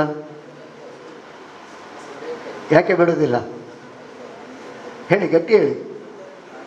ಎಕ್ಸಾಮ್ ಬರಿಬೇಕು. ಎಕ್ಸಾಮ್ ಬರಿಬೇಕಿದ್ರೆ ಕಲಿತದ್ದು ಮನಸ್ಸಿನೊಳಗೆ ಉಳಿಬೇಕು. ಅದನ್ನು ಬಾಯ್ಹಾಟ ಮಾಡಿಯೋ ಏನಾದರೂ ಮಾಡಿಯೋ ಮನಸ್ಸಿನೊಳಗೆ ಉಳಿಸಿಕೊಂಡು ಪರೀಕ್ಷೆಯಲ್ಲಿ ಬರೆಯುವಂತಹ ಪ್ರಯತ್ನವನ್ನು ನೀವು ಮಾಡ್ತೀರಿ. ಅದಕ್ಕೆ ಪರೀಕ್ಷೆ ಅಂತ ಹೇಳುವುದು. ಜೀವನದಲ್ಲಿ ಪರೀಕ್ಷೆಗಳು ಕೇವಲ ವಿದ್ಯಾರ್ಥಿ ದೆಸೆಯಲ್ಲಿ ಮಾತ್ರ ಬರುವುದಿಲ್ಲ. ಜೀವನದ ಪ್ರತಿಯೊಂದು ಕಾಲಘಟ್ಟದಲ್ಲೂ ಪರೀಕ್ಷೆಗಳು ಬರ್ತದೆ. ಆ ಪರೀಕ್ಷೆಗಳನ್ನು ಎದುರಿಸಬೇಕಿದ್ರೆ ನಾವು ಬದುಕಿನಲ್ಲಿ ಏನೆಲ್ಲವನ್ನು ಕೇಳಿದ್ದೇವೆಯೋ, ಏನೆಲ್ಲವನ್ನು ತಿಳಿದಿದ್ದೇವೆಯೋ, ಏನೆಲ್ಲ ಒಳ್ಳೆಯ ವಿಷಯಗಳನ್ನು ನಾವು ಕೇಳುವಂತಹ ಆ ಒಂದು ಅಭ್ಯಾಸವನ್ನು ಬೆಳೆಸಿಕೊಂಡಿದ್ದೇವೆಯೋ ಅದೆಲ್ಲವನ್ನು ಮನಸ್ಸಿನಲ್ಲಿ ಮನನ ಮಾಡಿಕೊಂಡು ಕಾಲಕಾಲಕ್ಕೆ ಬದುಕಿನಲ್ಲಿ ಎದುರಾಗುವಂತಹ ಪರೀಕ್ಷೆಗಳನ್ನು ಎದುರಿಸಲಿಕ್ಕೆ ಯಾವಾಗಲೂ ಸನ್ನದ್ಧರಾಗಿರಬೇಕು. ಅದು ನಿಜವಾದ ಪರೀಕ್ಷೆ. ವಿದ್ಯಾರ್ಥಿ ದೆಸೆಯಲ್ಲಿ ನೀವು ಕಲಿಯುವುದು ಕೇವಲ ಸಾಂಕೇತಿಕವಾದದ್ದು. ನಿಮ್ಮ ಬದುಕನ್ನು ರೂಪಿಸುವ ಒಂದು ಪ್ರಯತ್ನ ಮಾತ್ರ ಇಲ್ಲಿ ನಡೆಯುತ್ತದೆ. ಆದರೆ ಈ ಪ್ರಯತ್ನದಲ್ಲಿ ನೀವು ಗೆಲ್ಲಬೇಕಿದ್ರೆ ವಿದ್ಯಾರ್ಥಿ ದೆಸೆಯ ನಂತರವೂ ನೀವು ಬದುಕನ್ನು ಎದುರಿಸಿ ಗೆಲ್ಲಬೇಕಾಗ್ತದೆ. ಇಂತಹ ಬದುಕನ್ನು ಎದುರಿಸಿ ಗೆಲ್ಲಬೇಕಾಗಿದ್ದರೆ ಗಾಂಧೀಜಿಯಂತಹ ಸತ್ ಪುರುಷರ ಕಥೆಯನ್ನು ಅಥವಾ ಅವರ ವ್ಯಕ್ತಿಗತ ಜೀವನವನ್ನು ತಿಳಿದುಕೊಂಡು ಅದರಲ್ಲಿ ಒಂದಷ್ಟು ಪಾಲನ್ನಾದರೂ ನಮ್ಮ ಬದುಕಿನಲ್ಲಿ ಅಳವಡಿಸಿಕೊಳ್ಳುವಂತಹ ಒಂದು ಪ್ರಯತ್ನ ಮಾಡಿದಾಗ ಗಾಂಧೀಜಿಯವರ ಆ ಒಂದು ತತ್ವ ಆದರ್ಶಗಳಿಗೆ ನಾವು ಬೆಲೆ ಕೊಟ್ಟ ಹಾಗಾಗ್ತದೆ. ನಮ್ಮ ಬದುಕಿನಲ್ಲಿ ಅದನ್ನು ಸಾಧನೆ ಮಾಡಿಕೊಂಡ ಹಾಗ್ತದೆ. ಇದಕ್ಕೆ ತುಂಬ ಕಥೆಗಳಿವೆ. ಗಾಂಧೀಜಿಯವರ ಬಗ್ಗೆ ಹೇಳಲಿಕ್ಕೆ ಹೋದರೆ, ಒಂದು ಸಮುದ್ರದ ನೀರನ್ನು ಸಣ್ಣದಾದಂತಹ ನಮ್ಮ ಕೈಯ ಬೊಗಸೆಯಲ್ಲಿ ಹಿಡಿದುಕೊಂಡು ನಾವು ಅದನ್ನು ತರುವ ಪ್ರಯತ್ನ ಮಾಡಿದ ಹಾಗೆ ಸಮುದ್ರದ ನೀರನ್ನು ಎಲ್ಲವನ್ನು ತರಲಿಕ್ಕೆ ಸಾಧ್ಯ ಇದೆಯಾ? ಇಲ್ಲ. ನಮ್ಮ ಕೈಯಲ್ಲಿ, ನಮ್ಮ ಕೈಯ ಬೊಗಸೆಯಲ್ಲಿ ಅಥವಾ ನಮ್ಮ ಕೈಯಲ್ಲಿರುವಂತಹ ಒಂದು ಪಾತ್ರೆಯಲ್ಲಿ ನಾವು ಎಷ್ಟು ನೀರನ್ನು ತೆಗೆಯಬಹುದು ಅಷ್ಟು ನೀರು ಮಾತ್ರ ನಮ್ಮದಾಗುತ್ತದೆ, ಹೊರತು ಸಮುದ್ರದ ಎಲ್ಲ ನೀರು ನಮ್ಮದಾಗುವುದಿಲ್ಲ. ಹಾಗೆ ಗಾಂಧೀಜಿಯವರ ಬದುಕಿನ ವೃತ್ತಾಂತಗಳು ಅದು ತಿಳಿದುಕೊಳ್ಬೇಕಿದ್ರೆ ತುಂಬ ವಿಷಯಗಳಿವೆ. ಅದನ್ನು ಕೇವಲ ನಾನು ಇಲ್ಲಿ ನನಗೆ ಕೊಟ್ಟಂತಹ ಒಂದು 20 ನಿಮಿಷ 30 ನಿಮಿಷದ ಅವಧಿಯಲ್ಲಿ ನಾನು ಹೇಳಿ ಮುಗಿಸ್ತೇನೆ ಅಂತ ಹೇಳಿದರೆ ಅದು ವ್ಯರ್ಥ ಪ್ರಯತ್ನ. ಗಾಂಧೀಜಿಯವರ ಬದುಕಿನ ಸಾಧನೆಗಳು ಅಷ್ಟು ಇವೆ. ಅವರು ಸಣ್ಣದಿಂದ, ನಾನು ಹೇಳಿದೆ, ಸಣ್ಣದಿನಿಂದಲೇ ಎಲ್ಲವನ್ನು ಅಭ್ಯಾಸ ಮಾಡಿಕೊಳ್ತಾರೆ, ಅದನ್ನು ಬಿಡುವಂತಹ ಪ್ರಯತ್ನ ಮಾಡ್ತಾರೆ. ಅವರ ಬದುಕಿಗೆ ತಿರುವು ಕೊಟ್ಟಂತಹದ್ದು 2 ಕಥೆಗಳು. ಒಂದು ಶ್ರವಣನ ಮಾತ್ರಾಪಿತೃ ಭಕ್ತಿಯ ಕತೆ, ಶ್ರವಣ ಕುಮಾರನ ಕತೆ. ನೀವು ಕೇಳಿದ್ದೀರಾ? ಕೇಳಿದ್ದೀರಾದರೆ ಸ್ವಲ್ಪ ಆಲೋಚನೆ ಮಾಡಿಕೊಳ್ಳಿ. ಕೇಳದಿದ್ದರೆ ಮತ್ತೆ ತಿಳಿದುಕೊಳ್ಳುವ ಪ್ರಯತ್ನ ಮಾಡಿ. ನಾನು ಅದನ್ನು ಇಲ್ಲಿ ಹೇಳಿಕ್ಕೆ ಹೋಗುವುದಿಲ್ಲ, ಯಾಕೆಂದರೆ ಶ್ರವಣನ ಕುಮಾರನ ಕತೆ ಹೇಳಿಕ್ಕೆ ಹೋದರೆ ಅದುವೇ ಒಂದು ದೊಡ್ಡ ಕತೆ. ಆ ನಂತರ ಸತ್ಯ ಹರಿಶ್ಚಂದ್ರನ ಕತೆ. ಸತ್ಯ ಹರಿಶ್ಚಂದ್ರನ ಬಗ್ಗೆ ಹೇಳಿದರೆ ಸ್ವಲ್ಪ ಮಂದಿಗಾದರೂ ಗೊತ್ತಿರಬಹುದು. ಕೇಳಿದ್ದೀರಾ ಸತ್ಯ ಹರಿಶ್ಚಂದ್ರನ ಕತೆ? ಕೇಳಿದ್ದೀರಿ? ಯಾಕೆ ಸತ್ಯ ಹರಿಶ್ಚಂದ್ರ ಅಂತ ಹೇಳ್ತಾವೆ ಅವರಿಗೆ? ಯಾವಾಗಲೂ ಯಾವುದೇ ಸಂದರ್ಭದಲ್ಲೂ ಸತ್ಯವನ್ನು ಹೇಳುವುದರಿಂದ ಅವನು ಸತ್ಯ ಹರಿಶ್ಚಂದ್ರ ಆದ ಅಂತ ಹೇಳಿಕೊಂಡು ಕತೆ. ಆ ಸತ್ಯ ಹೇಳುವುದರಿಂದ ಅವ ಬದುಕಿನಲ್ಲಿ ಏನೆಲ್ಲ ಕಷ್ಟ ಅನುಭವಿಸಿದ ಅದು ಕೂಡ ಅವನ ಕಥೆಯಲ್ಲಿ ಬರ್ತದೆ. ಈಗಿನ ಕೆಲವು ವಿದ್ಯಾರ್ಥಿಗಳು ಸತ್ಯ ಹರಿಶ್ಚಂದ್ರನ ಕತೆ ಹೇಳಿದರೆ ಹೇಳ್ತಾರೆ, ಸತ್ಯ ಹೇಳಿದರೆ ಏನಾಗ್ಬೋದು ಅಂತ ಕೇಳಿದರೆ ಏನು ಹೇಳ್ತಾರೆ? ಹೇಳಿಯಾ? ಅಲ್ಲಿ ಒಬ್ಬ ಮಾತ್ರ ಮಾತನಾಡ್ತಾ ಇದ್ದಾನೆ ಆಗಿದ್ದರೆ. ಹೇಳಿ, ಏನು ಹೇಳ್ತಾರೆ? ಸತ್ಯ ಹೇಳಿದರೆ ಏನಾಗ್ತದೆ? ಸ್ಮಶಾನ ಕಾಯಬೇಕಾಗ್ತದೆ ಅಲ್ವಾ? ಸತ್ಯ ಹೇಳಿದರೆ ಮಣ್ಣು ತಿನ್ನಬೇಕಾಗ್ತದೆ. ಗಾಂಧೀಜಿ ಹಾಗೆ ಇದ್ದವರಿಗೂ ಹೇಳ್ತಾರೆ. ಯಾರಾದರೂ ಒಬ್ಬ ಶಾಲೆಗೆ ಒಬ್ಬ ತುಂಬ ಅಚ್ಚುಕಟ್ಟಾಗಿ ಬರ್ತಾನೆ, ತುಂಬ ಅಚ್ಚುಕಟ್ಟಾಗಿ ಶಿಸ್ತಾಗಿ ಪಾಠ ಕೇಳ್ತಾನೆ, ಆ ಹೆಂಚಿನ ಗಾಂಧಿ ಅಂತ ಹೇಳಿಕೊಂಡು ನಿಮ್ಮ ಮಕ್ಕಳು ಹೇಳ್ತಾರೆ. ಹೇಳೋದಿಲ್ವ ನೀವು? ಅಯ್ಯ ಗಾಂಧಿ ಅಂತ ಹೇಳಿಕೊಂಡು. ಯಾಕೆ ಹೇಳ್ತಾರೆ? ಯಾಕೆ ಅಯ್ಯ ಗಾಂಧಿ? ನಮ್ಮ ಬದುಕಿನಲ್ಲಿ ಇಂತಹ ಶಬ್ದಗಳನ್ನು ನಾವು ಅದೆಷ್ಟೋ ಬಾರಿ ಕೇಳ್ತೇವೆ. ಅಯ್ಯ ಗಾಂಧಿ ಲೆಕ್ಕ ಹೇಳಿಕೊಂಡು. ಸ್ವಲ್ಪ ತುಂಟಾಟ ಮಾಡುವವರಿದ್ರೆ ಅಂಥವರಿಗೆ ಹೇಳೋದಿಲ್ಲ ಅಯ್ಯ ಗಾಂಧಿ ಲೆಕ್ಕ ಹೇಳಿಕೊಂಡು, ಅಲ್ವಾ? ಇಲ್ಲಿ ಎಷ್ಟು ಮಂದಿ ಗಾಂಧಿಗಳಿದ್ದೀರಿ? ಯಾರು ಗಾಂಧಿಯವರ ಹಾಗೆ ಪ್ರಯತ್ನವೇ ಮಾಡುವುದಿಲ್ವ? ಇದೆಲ್ಲ ಯಾಕೆ ಹೇಳ್ತೇನೆ ಅಂತ ಹೇಳಿದರೆ, ಬದುಕಿನಲ್ಲಿ ಶ್ರವಣಕುಮಾರನ ಕತೆ ಮತ್ತು ಸತ್ಯ ಹರಿಶ್ಚಂದ್ರನ ಕತೆ ಗಾಂಧೀಜಿಯವರ ಮನಸ್ಸಿನ ಮೇಲೆ ಗಾಢವಾದ ಪ್ರಭಾವವನ್ನು ಅವರ ಎಳವೆಯಲ್ಲೇ ಬೀಳ್ತದೆ. ನಾವು ಸಣ್ಣದಿರುವಾಗ ಒಳ್ಳೊಳ್ಳೆಯ ಕತೆಗಳನ್ನು ಕೇಳಬೇಕು, ನೀತಿಯ ಕತೆಗಳನ್ನು ಕೇಳಬೇಕು, ಮನೆಯಲ್ಲಿ ಅಜ್ಜಂದಿರು ಹೇಳುವ ಕಥೆಯನ್ನು ಕೇಳಬೇಕು, ಶಾಲೆಯಲ್ಲಿ ನೀತಿ ಕಥೆಗಳು ಅಂತ ಹೇಳಿಕೊಂಡಿದ್ರು. ಹಿಂದೆ ಮೋರಲ್ ಸೈನ್ಸ್ ಅಂತ ಒಂದು ಪಾಠದ ತರಗತಿ ಇತ್ತು, ಈಗ ಅದು ಹೆಚ್ಚಿನ ಕಡೆಗಳಲ್ಲಿ ಇಲ್ಲ. ಅಂತಹ ನೀತಿಯ ಕಥೆಗಳನ್ನು ಕೇಳುವುದರಿಂದ ಸಣ್ಣ ಮನಸ್ಸಿನಲ್ಲಿ ನಮ್ಮ ಒಳ್ಳೆಯ ಪರಿಣಾಮವನ್ನು ಬೀರ್ತದೆ. ನಾವು ಕೂಡ ಹಾಗೆಯೇ ಆಗಬೇಕು ಎನ್ನುವಂತಹ ಸಂಕಲ್ಪ ಮನಸ್ಸಿನ ಮೂಲೆಯಲ್ಲಿ ಎಲ್ಲಿಯೋ ಒಂದು ಕಡೆ ಬರ್ತದೆ. ಗಾಂಧೀಜಿಗೂ ಕೂಡ ಹಾಗೆ ಸತ್ಯ ಹೇಳುವುದರಿಂದ ತೊಂದರೆ ಇದ್ದರೂ ಕೂಡ ಕೊನೆಗೊಂದು ದಿವಸ ನಾವು ಗೆಲ್ಲಲಿಕ್ಕೆ ಸಾಧ್ಯ ಇದೆ. ಅಂತಿಮವಾದಂತಹ ವಿಜಯ ಧರ್ಮಕ್ಕೆ ಆಗುತ್ತದೆ, ಅದು ಸತ್ಯಕ್ಕೆ ಆಗುತ್ತದೆ ಎನ್ನುವಂತಹ ಒಂದು ಪರಮ ಸತ್ಯವನ್ನು ಅವರ ಬದುಕಿನಲ್ಲಿ ಕಂಡುಕೊಂಡರು. ಆದರೂ ಕೂಡ ಅದು ಬೆಳಕಿಗೆ ಬಂದದ್ದು ಯಾವಾಗ ಅಂತ ಹೇಳಿದರೆ, ಅವರ ಜೀವನದಲ್ಲಿ ಬದುಕಿನಲ್ಲಿ ಬಹಳ ಬೇಗ ಕೆಲವು ಘಟನೆಗಳು ನಡೆದು ಹೋಗ್ತವೆ. ಅವರಿಗೆ 13ನೇ ವಯಸ್ಸಿರುವಾಗ ಅವರ ಮದುವೆ ಆಗುತ್ತದೆ. ಕಸ್ತೂರಿಬಾಯಿ ಎನ್ನುವರೊಡನೆ ಕರಮಚಂದ ಗಾಂಧಿ ಮತ್ತು ಪುತ್ತಲಿಬಾಯಿ ದಂಪತಿಗಳ ಪುತ್ರನಾಗಿ ಇವರು ಜನಿಸಿ ಕಸ್ತೂರಿಬಾಯಿಯೊಡನೆ ಮದುವೆಯಾಗುವವರೆಗೆ ಅವರಿಗೆ 13ನೇ ವರ್ಷ ವಯಸ್ಸು. 15ನೇ ವರ್ಷಕ್ಕೆ ಅವರು ತಂದೆ ಆಗ್ತಾರೆ. ಆದರೆ ಮೆಟ್ರಿಕ್ಯುಲೇಷನ್ ಪರೀಕ್ಷೆ ಪಾಸಾಗುವಾಗ ಅವರು ಕೇವಲ ಸಾಧಾರಣವಾದಂತಹ ಬುದ್ಧಿಮತ್ತೆಯ ವಿದ್ಯಾರ್ಥಿಯಾಗಿದ್ದರು. ತಂದೆಯ ಶ್ರೀಮಂತಿಕೆ ಇತ್ತು, ಮನೆತನದಲ್ಲಿ ಶ್ರೀಮಂತಿಕೆ ಇತ್ತು. ಅಂತಹ ಒಂದು ವಾತಾವರಣದಲ್ಲಿ ಬೆಳೆದು ಬ್ಯಾರಿಸ್ಟರ್ ಪದವಿ ಕಲೀಲಿಕ್ಕಾಗಿ ಅವರಿಗೆ ಇಂಗ್ಲೆಂಡಿಗೆ ಹೋಗುವಂತಹ, ಲಂಡನಿಗೆ ಹೋಗುವಂತಹ ಒಂದು ಅವಕಾಶ ಆ ಸಂದರ್ಭದಲ್ಲಿ ದೊರೆಯುತ್ತದೆ. ಆಗ ಹೋಗುವಾಗಲೂ ಅವರು ತಾಯಿಯ ಎದುರು, ತಮ್ಮ ಸೋದರ ಮಾವನ ಎದುರು, ಅಂದರೆ ಒಬ್ಬರು ಅವರ ಮನೆತನದಲ್ಲಿ ಒಬ್ಬರು ಸನ್ಯಾಸಿಯ ಹಾಗೆ ಒಬ್ಬರು ಬೇಚರ್ಚಾರ್ಜಿ ಅಂತ ಹೇಳಿ ಒಬ್ಬರು ಇದ್ದರು. ಅವರ ಎದುರಲ್ಲಿ ಪ್ರಮಾಣ ಮಾಡಬೇಕಾಗ್ತದೆ. ನಾನು ಇಂಗ್ಲೆಂಡಿಗೆ ಹೋದರೂ ಕೂಡ ಸಸ್ಯಾಹಾರವನ್ನೇ ಸೇವಿಸ್ತೇನೆ, ಅಲ್ಲಿ ಯಾವುದೇ ರೀತಿಯ ಆಮಿಷಗಳಿಗೆ ಒಳಗಾಗದೆ ನನ್ನ ಬದುಕನ್ನು ಸಾಗಿಸ್ತೇನೆ ಅನ್ನುವಂತಹ ಒಂದು ಪ್ರಮಾಣವನ್ನು ತಾಯಿಯ ಎದುರಲ್ಲಿ, ಆ ಸೋದರ ಮಾವನ ಎದುರಲ್ಲಿ ಮಾಡಿಕೊಂಡು ಅವರಿಗೆ ಇಂಗ್ಲೆಂಡಿಗೆ ಹೋಗುವಂತಹ ಒಂದು ಪ್ರಮೇಯ ಬರ್ತದೆ. ಸಾಧಾರಣವಾಗಿ ಅವರ ಮನೆತನ ವೈಶ್ಯ ಮನೆತನ ಜನಿಸಿದರೂ ಕೂಡ ಸುತ್ತಮುತ್ತವಾದಂತಹ ಜೈನ ಸಂಪ್ರದಾಯದ ಆಚರಣೆ, ಈ ಜೈನ ಸಂಪ್ರದಾಯದ ಆಚರಣೆಯಲ್ಲಿ ಉಪವಾಸಕ್ಕೆ ಬಹಳ ಮಹತ್ವ ಇತ್ತು. ಉಪವಾಸದಿಂದ ಅದು ಸ್ವಶುದ್ಧೀಕರಣ ಎನ್ನುವಂತಹ ಒಂದು ನೆಲೆಯಲ್ಲಿ ಆಚರಣೆ. ನಮ್ಮದ ದೇಹದ ಶುದ್ಧೀಕರಣ ಉಪವಾಸದಿಂದ ಆಗುತ್ತದೆ. ಅದಕ್ಕಾಗಿ ಸ್ವಶುದ್ಧೀಕರಣ ಎನ್ನುವಂತಹ ನೆಲೆಯಲ್ಲಿ ಉಪವಾಸವನ್ನು ಆಚರಿಸುವಂತಹ ಸಂಪ್ರದಾಯ ಅವರ ಮನೆಯ ಪರಿಸರದಲ್ಲಿತ್ತು. ಇಂತಹ ಪರಿಸರದಲ್ಲಿ ಅದು ಕೂಡ ಜೈನರು ಅಂತ ಹೇಳಿದುಕೊಳ್ಳೆ ಹೆಚ್ಚಿನವರಲ್ಲ ಜೈನರೆಲ್ಲ ಸಸ್ಯಾಹಾರಿಗಳೇ. ಇವರ ಮನೆತನದಲ್ಲೂ ಕೂಡ ಕೆಲವರು ಸಸ್ಯಾಹಾರಿಗಳು. ಹೀಗೆ ಸಸ್ಯಾಹಾರದ ಪ್ರಭಾವ, ಜೈನ ಸಂಪ್ರದಾಯದ ಆ ಒಂದು ಉಪವಾಸದ ಪ್ರಭಾವ, ಇದೆಲ್ಲವೂ ಗಾಂಧೀಜಿಯವರ ಬದುಕಿನಲ್ಲಿ ಮುಂದಕ್ಕೆ ಪ್ರಭಾವ ಬೀರಿದ್ದನ್ನು ಅವರೇ ಒಪ್ಪಿಕೊಳ್ತಾರೆ. ಲಂಡನಿಗೆ ಹೋಗಿ ಕಲಿತು ವಾಪಸ್ ಬರ್ತಾರೆ, ಇಲ್ಲಿ ಕೆಲಸಕ್ಕಾಗಿ ಪ್ರಯತ್ನ ಪಡ್ತಾರೆ. ಮತ್ತೆ 1893ರಲ್ಲಿ ಅವರಿಗೆ ದಕ್ಷಿಣ ಆಫ್ರಿಕಾಕ್ಕೆ ಕೆಲಸದ ಮೇಲೆ ಹೋಗುವಂತಹ ಅವಕಾಶ ಸಿಗ್ತದೆ. ಅಲ್ಲಿ ಅವರು ವರ್ಣನೀತಿಯ ಆ ಒಂದು ದೊಡ್ಡ ತಾರತಮ್ಯವನ್ನು ಕಾಣ್ತಾರೆ. ಆದರೂ ಕೂಡ ಭಾರತೀಯರಿಗೆ ಆಗುವಂತಹ ಅನ್ಯಾಯವನ್ನು ಕಾಣ್ತಾರೆ. ಅವರನ್ನು ರೈಲಿನಿಂದ ಹೊರದಬ್ಬಿದಂತಹ ಘಟನೆಗಳು, ಅವರಿಗೆ ಹೋಟೆಲಿನಲ್ಲಿ ಊಟ ಕೊಡದಂತಹ ಘಟನೆಗಳು, ಇದೆಲ್ಲವೂ ಮನಸ್ಸಿನ ಮೇಲೆ ತುಂಬ ಪ್ರಭಾವ ಬೀರ್ತದೆ. ಅಲ್ಲಿ ಭಾರತೀಯರಿಗೆ ಆಗುತ್ತಿದ್ದಂತಹ ತೊಂದರೆಗಳು, ಕಪ್ಪು ವರ್ಣರಿಗೆ ಆಗುತ್ತಿದ್ದಂತಹ ತೊಂದರೆಗಳು, ಅಲ್ಲಿ ಕೂಡ ಆಗ ಬ್ರಿಟಿಷರ ವಸಾಹತುಶಾಹಿ ಆಡಳಿತ ಇತ್ತು. ಅಂತಹ ಆಡಳಿತದ ವಿರುದ್ಧ ಪ್ರತಿಭಟನೆ ಮಾಡುವಂತಹ ಒಂದು ಹೋರಾಟವನ್ನು ಅವರು ಅಲ್ಲಿಂದ ಆರಂಭಿಸ್ತಾರೆ. ಅಲ್ಲಿ ಅವರು ಅದಕ್ಕೆ ಕೊಟ್ಟ ಹೆಸರು ಅವಿಧೇಯತೆ ಅಂತ ಹೇಳಿಕೊಂಡು. ಪ್ರತಿಭಟನೆಗೆ ಅಥವಾ ತಮ್ಮನ್ನು ತೋರಿದಂತಹ ನಮ್ಮ ಜನಾಂಗಕ್ಕೆ ತೋರಿದಂತಹ ತಾತ್ಸಾರ ನಿಲುವಿಗೆ ಅದರ ವಿರುದ್ಧ ಅವಿಧೇಯರಾಗಿ ವರ್ತಿಸುವ ಮೂಲಕವಾಗಿ ನಮ್ಮ ಪ್ರತಿಭಟನೆಯನ್ನು ಅವರಿಗೆ ತೋರಿಸಬಹುದು ಎನ್ನುವುದನ್ನು ಅಲ್ಲಿ ಅವರು ಕಲಿಸಿಕೊಡ್ತಾರೆ, ಆರಂಭಿಸ್ತಾರೆ. ಅವಿಧೇಯತೆಯ ಚಳವಳಿ. ಅವಿಧೇಯತೆ ಅಂತ ಏನು?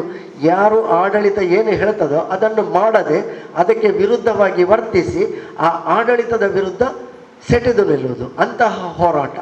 ಅಲ್ಲಿ ಬೇರೆ ಯಾವುದೇ ಹೋರಾಟದ ಛಾಯೆಗಳಿಲ್ಲ. ಕೇವಲ ನೀವು ಹೇಳಿದ್ದನ್ನು ನಾವು ಮಾಡುವುದಿಲ್ಲ, ನೀವು ಹೇಳಿದ್ದು ನಮಗೆ ಸಹಮತ ಇಲ್ಲ ಎನ್ನುವ ರೀತಿಯಲ್ಲಿ ಅದಕ್ಕೆ ಪ್ರತಿಭಟನೆ. ಆ ಪ್ರತಿಭಟನೆಯ ಮೂಲಕವಾಗಿ ಅವರು ಅಲ್ಲಿಯೂ ಕೂಡ ತೊಂದರೆಗೆ ಒಳಗಾಗ್ತಾರೆ, ಜೈಲು ಪಾಲಾಗ್ತಾರೆ. ಇಂತಹದ ಘಟನೆಗಳು ನಡೆದು 1915ರಲ್ಲಿ ಭಾರತಕ್ಕೆ ಬಂದ ನಂತರ ಇಲ್ಲಿಯ ಸ್ವಾತಂತ್ರ್ಯ ಚಳವಳಿಯ ಹೋರಾಟವನ್ನು ಕಂಡುಕೊಳ್ತಾರೆ. ಅದಕ್ಕೆ ನೇತೃತ್ವವನ್ನು 1920ರಲ್ಲಿ ರಾಷ್ಟ್ರೀಯ ಕಾಂಗ್ರೆಸ್, ಅಂದಿನ ರಾಷ್ಟ್ರೀಯ ಕಾಂಗ್ರೆಸ್ನ ಅಧ್ಯಕ್ಷರಾಗಿ ನಾಯಕತ್ವವನ್ನು ವಹಿಸಿಕೊಳ್ತಾರೆ.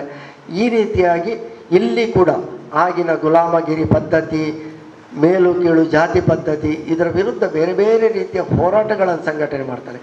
ಈ ರೀತಿಯ ಹೋರಾಟಗಳಲ್ಲಿ ಅವರು ಕಂಡುಕೊಂಡದ್ದು ಒಂದು ಪ್ರಬಲವಾದ ಒಂದು ಅಸ್ತ್ರ ಬೇಕು. ಇಂತಹ ಒಂದು ಅಸಮಾನತೆಯ ವಿರುದ್ಧ ಅಥವಾ ಭಾರತೀಯರ ಗುಲಾಮಗಿರಿಯ ವಿರುದ್ಧ ಬ್ರಿಟಿಷರೊಡನೆ ಹೋರಾಡಬೇಕಿದ್ರೆ ಒಂದು ಪ್ರಬಲವಾದ ಅಸ್ತ್ರ ಬೇಕು. ಆ ಅಸ್ತ್ರ ಯಾವುದು ಅಂತ ಹೇಳಿದರೆ ಅಸಹಕಾರ ಚಳವಳಿಯನ್ನು ಅವರು ಆರಂಭಿಸ್ತಾರೆ. ಅಲ್ಲಿ ಏನು ಅವಿಧೇಯತೆ ಅಂತ ಅವರು ಹೆಸರು ಕೊಟ್ಟಿದ್ರು ಅದನ್ನು ಇಲ್ಲಿ ಅಸಹಕಾರ ಚಳವಳಿ ಅಂತ ಆರಂಭಿಸ್ತಾರೆ. ಆ ಅಸಹಕಾರ ಚಳವಳಿಯೇ ಅಹಿಂಸೆಯ ಚಳವಳಿಯಾಗಿ ಉಪವಾಸ ಸತ್ಯಾಗ್ರಹದ ಚಳವಳಿಯ ಎನ್ನುವ ಮಟ್ಟಕ್ಕೆ ಬೆಳೆದು ನಿಲ್ತದೆ. ಯಾವುದೇ ಒಂದು ವಿಷಯಕ್ಕೂ ಬ್ರಿಟಿಷರು ಉದಾಹರಣೆಗೆ 1930ರಲ್ಲಿ ಉಪ್ಪಿನ ಮೇಲೆ ಕರ ಹೇಳ್ತಾರೆ, ಅಂದರೆ ಟ್ಯಾಕ್ಸ್ ಹೇಳ್ತಾರೆ. ಆಗ ಅಸಹಕಾರ ಚಳವಳಿ ಮಾಡಿಕೊಂಡು ಉಪ್ಪಿನ ಆ ಒಂದು ವಿರುದ್ಧ ಟ್ಯಾಕ್ಸ್ ಕಟ್ಟುವುದಿಲ್ಲ ಎನ್ನುವುದಕ್ಕಾಗಿ 400 ಕಿಲೋಮೀಟರ್ ಪಾದಯಾತ್ರೆಯನ್ನು ಸಂಘಟಿಸಿ ಆ ಮೂಲಕವಾಗಿ ದೇಶವ್ಯಾಪಿಯಾಗಿ ಹೆಚ್ಚು ಕಡಿಮೆ ಪಾದಯಾತ್ರೆ ಮಾಡುವ ಮೂಲಕವಾಗಿ ದಂಡಿಯಲ್ಲಿ ಅತಿ ದೊಡ್ಡ ಉಪ್ಪಿನ ಸತ್ಯಾಗ್ರಹವನ್ನು ಅವರು ಮಾಡ್ತಾರೆ. ಇದು ಗಾಂಧೀಜಿಯವರು ಬೆಳೆದು ಬಂದ ರೀತಿ. ಆ ನಂತರ 1942ರಲ್ಲಿ ಕ್ವಿಟ್ ಇಂಡಿಯಾ ಚಳವಳಿ, ಬ್ರಿಟಿಷರೇ ಭಾರತ ಬಿಟ್ಟು ತೊಲಗಿ ಘೋಷಣೆ, ಮಾಡು ಇಲ್ಲವೇ ಮಡಿ, ಡೂ ಆರ್ ಡೈ, ಈ ರೀತಿಯ ಒಂದು ಅತ್ಯಂತ ಕಟು ಹೋರಾಟಗಳಿಗೆ ಎಲ್ಲಿಯೂ ತಿರುಗಿ ಬಿದ್ದ ಒಂದು ಇದಿಲ್ಲ. ಯಾರಾದರೂ ಅಹಿಂಸೆ ಮಾಡ್ತಾರಾದರೆ ಅಂತಹ ಹೋರಾಟಕ್ಕೆ ಗಾಂಧೀಜಿಯವರು ಹಿಂದೆ ಸರಿತಾರೆ. ಗಾಂಧೀಜಿಯವರು ಏನಿದ್ರು ಉಪವಾಸ ಸತ್ಯಾಗ್ರಹ ಅಹಿಂಸಾತ್ಮಕವಾದಂತಹ ಚಳವಳಿಯ ಮೂಲಕವಾಗಿ ಪ್ರತಿಭಟನೆಗೆ ಅಥವಾ ಹೋರಾಟಕ್ಕೆ ಒಂದು ಹೊಸ ಪ್ರಬಲವಾದ ಅಸ್ತ್ರವನ್ನು ಇಡೀ ವಿಶ್ವಕ್ಕೆ ಅವರು ಕಾಣಿಸಿಕೊಳ್ತಾರೆ. ಹಾಗಾಗಿ ಗಾಂಧೀಜಿ ಅವರು ಒಬ್ಬ ಪ್ರತ್ಯೇಕವಾಗಿ ಗುರುತಿಸಲ್ಪಡುವಂತಹ ಒಬ್ಬ ವ್ಯಕ್ತಿಯಾಗಿ ಬೆಳೆದು ನಿಲ್ತಾರೆ. ಅವರು ದಕ್ಷಿಣ ಆಫ್ರಿಕಾದಲ್ಲಿ ಮಾಡಿದಂತಹ ಚಳವಳಿಯನ್ನೇ ಭಾರತದಲ್ಲಿ ಕಂಡು ಅವರಿಗೆ ಮಹಾತ್ಮ ಅಂತ ಸಂಬೋಧಿಸಿದವರು ತುಂಬ ಮಂದಿ ಇದ್ದಾರೆ. ಅದರಿಗೆ ಮೊದಲಿಗೆ ಒಬ್ಬರು ಡಾಕ್ಟರ್ ಜೀವನ್ ದಾಸ್ ಮೆಹ್ತಾ ಎನ್ನುವರು, ಪ್ರಣವ್ ದಾಸ್ ಜೀವನ್ ದಾಸ್ ಮೆಹ್ತಾ ಎನ್ನುವರು. ಆನಂತರ ಒಬ್ಬರು ಗುಜರಾತಿಗಳು ಮಹಾತ್ಮ ಅಂತ ಕರೀತಾರೆ. ಹೀಗೆ 3-4 ಮಂದಿ ಅವರನ್ನು ಮಹಾತ್ಮ ಅಂತ ಸಂಬೋಧಿಸಿ ಕೊನೆಗೆ 1915ರಲ್ಲಿ ರವೀಂದ್ರನಾಥ ಠಾಕೂರರು ತಮ್ಮ ಶಾಂತಿನಿಕೇತನದಲ್ಲಿ ಅವರನ್ನು ಮಹಾತ್ಮ ಅಂತ ಸಂಬೋಧಿಸಿದಾಗ ಗಾಂಧೀಜಿಯವರು ಮಹಾತ್ಮ ಗಾಂಧೀಜಿಯಾಗಿ ಲೋಕ ಪ್ರಸಿದ್ಧರಾಗ್ತಾರೆ. ಆ ಮಹಾತ್ಮ ಎನ್ನುವುದು ಅವರಿಗೆ ಬೇಡವಾಗಿದ್ದರೂ ಕೂಡ ಅವರು ಜನರಿಗೆ ಮಾಡಿದಂತಹ ಕೆಲಸಗಳಿಂದಾಗಿ ಜನರಿಗೆ ಅವರನ್ನು ಮಹಾತ್ಮ ಅಂತ ಕರೆಯುವುದರಲ್ಲಿ ಒಂದು ಅತಿಯಾದಂತಹ ಸಂತೋಷವಿತ್ತು, ಪ್ರಿಯತೆ ಇತ್ತು. ಅವರಿಗೆ ಬಾಪು ಅಂತಲೂ ಕರೀತಿದ್ರು. ಬಾಪು ಅಂದರೆ ಗುಜರಾತಿನಲ್ಲಿ ತಂದೆ ಅಂತ ಅರ್ಥ. ಗುಜರಾತಿನಲ್ಲಿ ಬಾಪು ಅಂತ ಕರೆದು ಅವರು ಬಾಪೂಜಿ ಆದರು. ಹೀಗೆ ಬಾಪೂಜಿ ಆದರು, ಮಹಾತ್ಮ ಆದರು. ಕೊನೆಗೆ 1944ರಲ್ಲಿ ಸ್ವತಃ ನೇತಾಜಿ ಸುಭಾಷ್ ಚಂದ್ರ ಬೋಸ್ರವರು ಅವರನ್ನು ರಾಷ್ಟ್ರಪಿತ ಅಂತ ಘೋಷಣೆ ಮಾಡ್ತಾರೆ. ಆಗಲೂ ಸ್ವಾತಂತ್ರ್ಯ ನಮಗೆ ಸಿಕ್ಕಿರಲಿಲ್ಲ.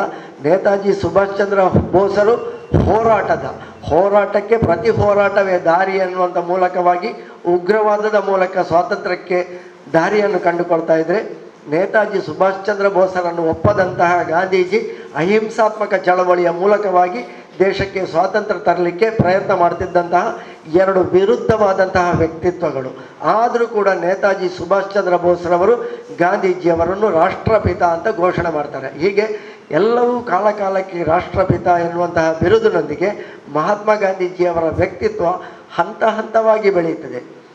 ಬದುಕಿನಲ್ಲಿ ಅವರು ಸ್ವಚ್ಛತೆಗೆ ಆದ್ಯತೆ ಕೊಡ್ತಾಯಿದ್ರು, ತಮ್ಮ ಕೆಲಸವನ್ನು ತಾವೇ ಮಾಡಿಕೊಳ್ತಿದ್ರು. ಇದೆಲ್ಲವನ್ನು ನಾವು ಕೇಳಿದ್ದೇವೆ.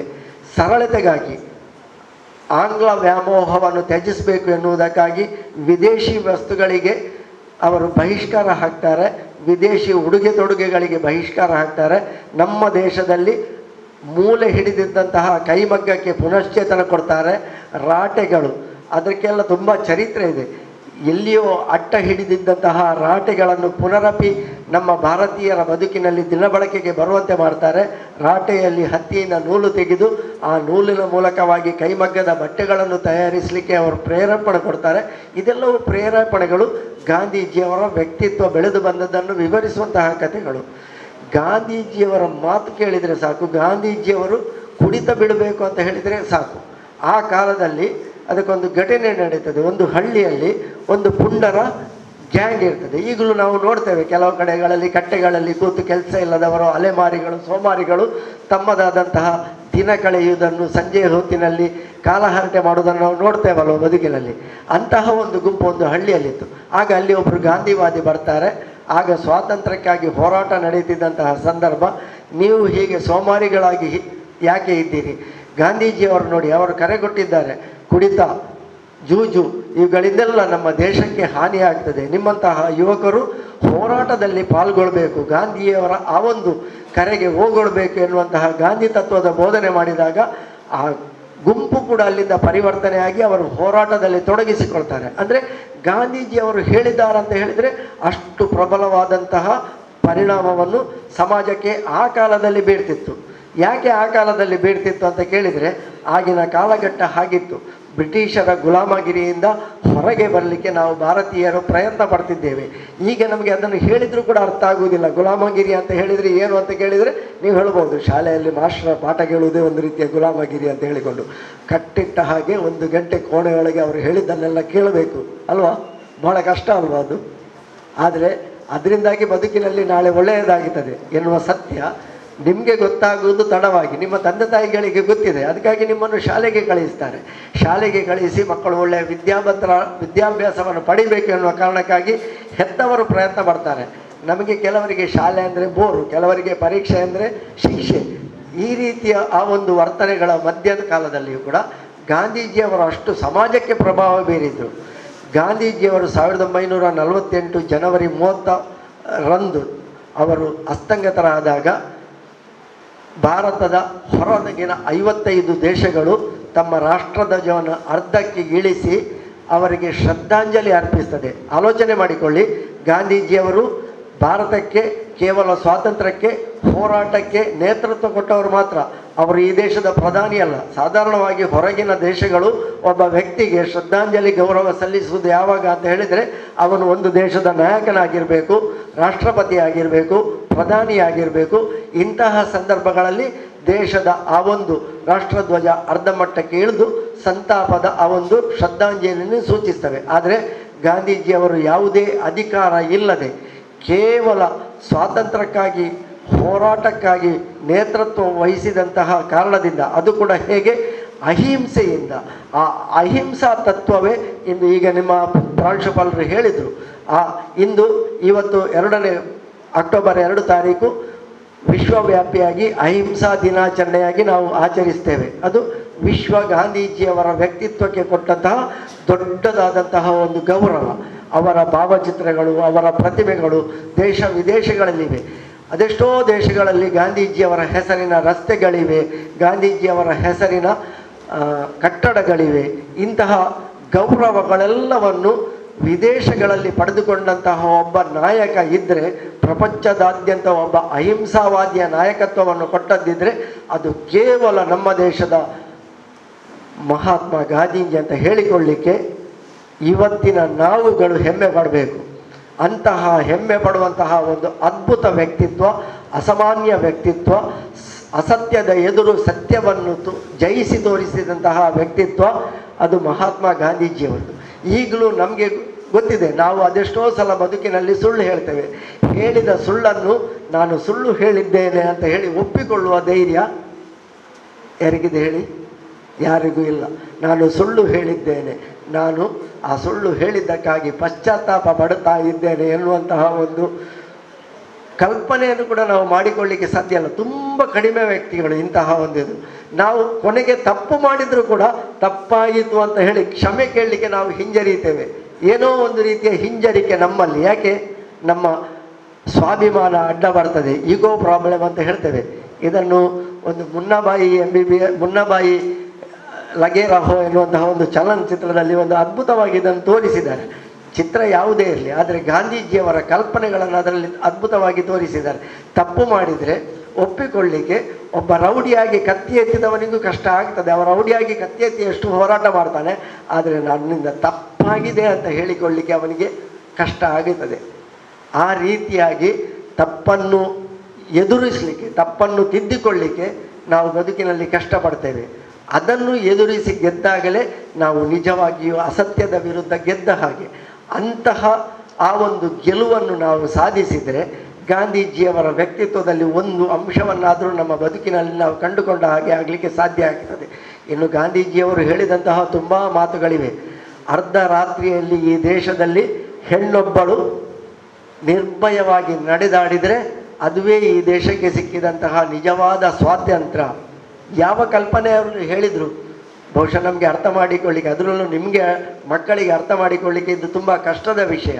ಅರ್ಧ ರಾತ್ರಿಯಲ್ಲಿ ಹೆಣ್ಣೊಬ್ಬಳು ನಿರ್ಭಯವಾಗಿ ನಡೆದಾಡಿದಂತಹ ದಿನಗಳಲ್ಲಿ ನನ್ನ ದೇಶಕ್ಕೆ ನಿಜವಾದ ಸ್ವಾತಂತ್ರ್ಯ ಆ ದಿವಸ ಅವರು ಹೇಳಿದ ಮಾತು ಅದು ಇವತ್ತಿಗೂ ಸಾಧ್ಯ ಆಗಲಿಲ್ಲ ಅಂತ ಹೇಳಿಕೊಳ್ಳಿಕ್ಕೆ ನಾವು ನಾಚಿಕೆ ಕಟ್ಟಿಕೊಳ್ಬೇಕು.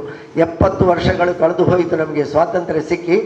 ಗಾಂಧೀಜಿಯವರ 150ನೆಯ ಜನ್ಮ ದಿನಾಚರಣೆಯ ಈ ಒಂದು ಕಾರ್ಯಕ್ರಮದಲ್ಲಿ ನಾವಿದ್ದೇವೆ. ಇವತ್ತಿಗೂ ಗಾಂಧೀಜಿ ಹೇಳಿದಂತಹ ರಾಮರಾಜ್ಯದ ಕಲ್ಪನೆ ನಮ್ಮಿಂದ ಸಾಧ್ಯ ಆಗಲಿಲ್ಲ. ಹಾಗಿದ್ರೆ ಸಾಧ್ಯ ಆಗಬೇಕಿದ್ರೆ ಏನು ಮಾಡಬೇಕು? ನಾವುಗಳು ಪ್ರಯತ್ನ ಮಾಡಬೇಕು. ನಾವುಗಳಂದರೆ ಏನು? ನಾನೊಬ್ಬ ಅಲ್ಲ, ಅವರೊಬ್ಬರಲ್ಲ, ನೀವು ಒಬ್ಬೊಬ್ಬರಲ್ಲ, ಸಮಾಜವಿಡೀ ಸೇರಬೇಕಿದ್ರೆ ನಮ್ಮ ಕಲ್ಪನೆಗಳು ಬದಲಾಗಬೇಕು. ಅಂತಹ ಕಲ್ಪನೆಗಳನ್ನು ಬದಲು ಮಾಡಿಕೊಳ್ಳುವಂತಹ ಆಲೋಚನೆಗಳನ್ನು ನಾವು ಇವತ್ತಿನಿಂದ ಬೆಳೆಸಿಕೊಳ್ಳುವಂತಹ ಪ್ರಯತ್ನ ಮಾಡಬೇಕು. ಇನ್ನೊಂದು ಅವರು ಮಹತ್ವ ಕೊಟ್ಟದ್ದು ಸ್ವಚ್ಛತೆಗೆ. ಸ್ವಚ್ಛವಾಗಿ ನಮ್ಮ ಪರಿಸರ, ನಮ್ಮ ಸಮಾಜ, ನಮ್ಮ ದೇಶ ಇದ್ದರೆ ಅದುವೇ ದೊಡ್ಡದಾದಂತಹ ಒಂದು ನಾವು ಸ್ವಾತಂತ್ರ್ಯಕ್ಕೆ ಕೊಡುವ ಕೊಡುಗೆ ಅಂತ ಅವರು ಹೇಳಿಕೊಂಡಿದ್ದರು. ಸ್ವಚ್ಛತೆ ಯಾಕೆ ಬೇಕು? ಈಗ ನಾವು ಪ್ಲಾಸ್ಟಿಕ್ ಮುಕ್ತ ಸಮಾಜದತ್ತಕ್ಕೆ ಹೊರಟಿದ್ದೇವೆ. 5 ವರ್ಷಗಳು ಸ್ವಚ್ಛತೆಯ ಒಂದು ಅಭಿಯಾನ ಈ ದೇಶದಲ್ಲಿ ನಡೆಯಿತು. ಈಗಿನ ಪ್ರಧಾನಮಂತ್ರಿಗಳು ಸ್ವಚ್ಛತೆಗಾಗಿ ದೊಡ್ಡದಾದಂತಹ ಒಂದು ಅಭಿಯಾನವನ್ನೇ ಹಮ್ಮಿಕೊಂಡರು. ಸ್ವಚ್ಛತೆ ಎನ್ನುವುದು ಕೆಲವರಿಗೆ ಕೇವಲ ಒಂದು ದಿನದ ಕಾರ್ಯಕ್ರಮಕ್ಕೆ ಸೀಮಿತವಾದರೆ, ಕೆಲವರು ಬದುಕು ಪೂರ್ತಿ ಅಳವಡಿಸಿಕೊಳ್ಳುವಂತಹ ಕಾರ್ಯಕ್ರಮ ಆಯಿತು. ಕೆಲವರು ಕೇವಲ ಶೋಕಿಗಾಗಿ ಮಾಡ್ತಾರೆ, ಮತ್ತೆ ಹೋಗುವಾಗ ಕಸವನ್ನು ಎಲ್ಲಿಯಾದರೂ ಬಿಸಾಡಿ ಹೋಗ್ತಾರೆ. ಆದರೆ ಮತ್ತೆ ಕೆಲವರು ಸ್ವಚ್ಛತೆಯನ್ನು ನಮ್ಮ ಬದುಕಿನಲ್ಲಿ ಅಳವಡಿಸಿಕೊಳ್ತೇವೆ. ಅದರ ಜೊತೆಗೆ ಪ್ಲಾಸ್ಟಿಕ್ ಮುಕ್ತ, ಪ್ಲಾಸ್ಟಿಕ್ಕಿನಿಂದ ಆಗುವಂತಹ ತೊಂದರೆಗಳು ಅದು ತುಂಬ ಇದೆ. ಅವರು ಸೂಕ್ಷ್ಮವಾಗಿ ನಿಮ್ಮ ಪ್ರಾಂಶುಪಾಲರು ಹೇಳಿದರು. ಇಂತಹ ಪ್ಲಾಸ್ಟಿಕ್ ಮುಕ್ತ ಸಮಾಜಕ್ಕಾಗಿ ಕೂಡ ನಾವು ಈಗ ಪಣ ತೊಡಬೇಕಾಗಿದೆ. 2020 ನಂತರ ಎಲ್ಲ ರೀತಿಯ ಪ್ಲಾಸ್ಟಿಕ್ಗಳ ಬಳಕೆಗೆ ನಿರ್ಬಂಧ ಹೇರುವ ಆಲೋಚನೆಗಳು ಹೀಗೆಯೇ ಆಗ್ತಾ ಇವೆ. ಅದೇ ರೀತಿಗಳಲ್ಲಿ ವಾಹನಗಳಲ್ಲಿ ಬದಲಾವಣೆಗಳಾಗ್ತಾ ಇವೆ. ಹೊಗೆ ಸೂಸುವಂತಹ ವಾಹನಗಳ ಉತ್ಪಾದನೆಯನ್ನು 2020ಕ್ಕೆ ನಿಲ್ಲಿಸುವಂತಹ, 2030ರೊಳಗೆ ಆದಷ್ಟು ಪೆಟ್ರೋಲ್ ಮುಕ್ತ ವಾಹನಗಳನ್ನು ರಸ್ತೆಗಿಳಿಸುವಂತಹ ಕಲ್ಪನೆಗಳೆಲ್ಲ ಆಗ್ತಾ ಇವೆ. ಕೈಗಾರಿಕೆಗಳನ್ನು ಕೂಡ ಆದಷ್ಟು ವಾತಾವರಣದ ಆ ಒಂದು ದೋಷಮುಕ್ತ ಕೈಗಾರಿಕೆಗಳನ್ನಾಗಿ ಮಾಡಬೇಕು ಅಂತ ಹೇಳಿಕೊಳ್ಳುವ. ಯಾಕೆ ಅಂತ ಹೇಳಿದರೆ ನಮ್ಮ ಆಕಾಶದ ಮೇಲೆ ಒಂದು ಓಝೋನ್ ಅಂತ ಪದರ ಇದೆ. ಆ ಪದರ ತೂತಾದರೆ ಅದರಿಂದ ಆ ಪದರ ಇರುವುದರಿಂದ ಆಗುವಂತಹ ರಕ್ಷಣೆ ಏನು ಅಂತ ಹೇಳಿದರೆ ಸೂರ್ಯನ ಕಿರಣವನ್ನು ನೇರವಾಗಿ ಭೂಮಿಗೆ ಬೀಳುವುದನ್ನು ಅದು ತಡೆದು ಅದನ್ನು ಫಿಲ್ಟರ್ ಮಾಡಿ ಕೊಡ್ತದೆ. ಫಿಲ್ಟರ್ ಅಂತ ಹೇಳಿದರೆ ನಮಗೆ ಗೊತ್ತಲ್ಲ, ಅದನ್ನು ಸೋಸಿ ನಮ್ಮ ಭೂಮಿಗೆ ಆ ಸೂರ್ಯನ ಕಿರಣವನ್ನು ಬೀಳುವ ಹಾಗೆ ಮಾಡ್ತದೆ. ಯಾವಾಗ ಓಝೋನ್ ಪದರ ತೂತು ಬಿದ್ದು ಆ ಸೂರ್ಯನ ಕಿರಣಗಳು ಫಿಲ್ಟರ್ ಆಗುವುದು, ಅಂದರೆ ಸೋಸುವಿಕೆ ನಿಲ್ತದೆ, ಆಗ ನೇರವಾಗಿ ಭೂಮಿಗೆ ಬಿದ್ದಾಗ ನಮ್ಮ ಮೈ ಮೇಲೆ ಚರ್ಮ ರೋಗಗಳು, ಭೂಮಿಯ ವಾತಾವರಣ ಏರುಪೇರಾಗುವುದು, ಜಗತ್ತಿನ ತಾಪಮಾನ ಏರುವುದು, ಇದೆಲ್ಲವನ್ನು ನಾವು ಗಮನಿಸ್ತಾ ಇದ್ದೇವೆ. ಇದೆಲ್ಲವೂ ಒಂದಕ್ಕೊಂದು ಪೂರಕವಾದಂತಹ ಅಂಶಗಳು. ಜಗತ್ತಿನ ತಾಪಮಾನ ಏರುವುದು ಪ್ಲಾಸ್ಟಿಕ್ಕಿನಿಂದಾಗಿ, ಕಸದ ತ್ಯಾಜ್ಯಗಳು ಏರುವುದು, ಸ್ವಚ್ಛತೆ ಇಲ್ಲದರಿಂದಾಗಿ ನಮ್ಮ ದೇಶ ಹಾಳಾಗುವುದು. ಕೊನೆಗೆ ನಮ್ಮ ವ್ಯಕ್ತಿತ್ವ ಹಾಳಾಗುವುದು. ಇದೆಲ್ಲವೂ ಒಂದಕ್ಕೊಂದು ಪೂರಕವಾದದ್ದು. ನಾವು ವ್ಯಕ್ತಿಗತವಾಗಿ ಸರಿಯಾಗಿದ್ದರೆ ಎಲ್ಲವೂ ಸರಿಯಾಗಿ ಮಾಡಿಕೊಂಡು ಹೋಗಲಿಕ್ಕೆ ಸರಿಯಾಗ್ತದೆ. ವ್ಯಕ್ತಿಗತವಾಗಿ ಹೇಗೆ ಸರಿಯಾಗುವುದು ಅಂತ ಹೇಳಿಕೊಂಡ್ರೆ ಕೇವಲ ಗಾಂಧೀಜಿಯವರ ತತ್ವಗಳು ಅಹಿಂಸೆ, ಸತ್ಯ, ಧರ್ಮ ಪಾಲನೆ ಬಾಯಿ ಮಾತಿನಲ್ಲಿ ಹೇಳಿದರೆ ಸಾಕಾಗುವುದಿಲ್ಲ. ನಮ್ಮ ಬದುಕಿನಲ್ಲಿ ಒಂದಷ್ಟಾದರೂ ಅಳವಡಿಸಿಕೊಳ್ಳುವಂತಹ ಚಿಂತನೆಯನ್ನು ಮಾಡಬೇಕು. ನಾನು ಸರಿಯಾದರೆ ಏನಾಗುತ್ತದೆ ಎನ್ನುವ ಕಲ್ಪನೆ ಮೊದಲು ನಮ್ಮಲ್ಲಿ ಹುಟ್ಟಿಕೊಳ್ಬೇಕು. ನನ್ನನ್ನು ತಂದೆ ತಾಯಿಗಳು ವಿದ್ಯಾಭ್ಯಾಸಕ್ಕಾಗಿ ಕಳಿಸ್ತಾ ಇದ್ದಾರೆ. ರಾಷ್ಟ್ರೀಯ ಸೇವಾ ಯೋಜನೆಯಂತಹ ಕಾರ್ಯಕ್ರಮದಲ್ಲಿ ನಾವು ಪಾಲ್ಗೊಳ್ತಾ ಇದ್ದೇವೆ. ರಾಷ್ಟ್ರೀಯ ಸೇವಾ ಯೋಜನೆ ಬಗ್ಗೆ ಹೇಳುವುದಿದ್ರೂ ಕೂಡ ಈ ಕಲ್ಪನೆ 1948-50ರಲ್ಲಿ ಸ್ವಾತಂತ್ರ್ಯ ಸಿಕ್ಕಿದಾಗಲೇ ಆರಂಭ ಆಯಿತು. ಈ ಕಲ್ಪನೆ ಆರಂಭ ಆದಕ್ಕೆ ಕೂಡ ಕಾರಣ ಯಾರು? ಮಹಾತ್ಮ ಗಾಂಧೀಜಿಯವರು.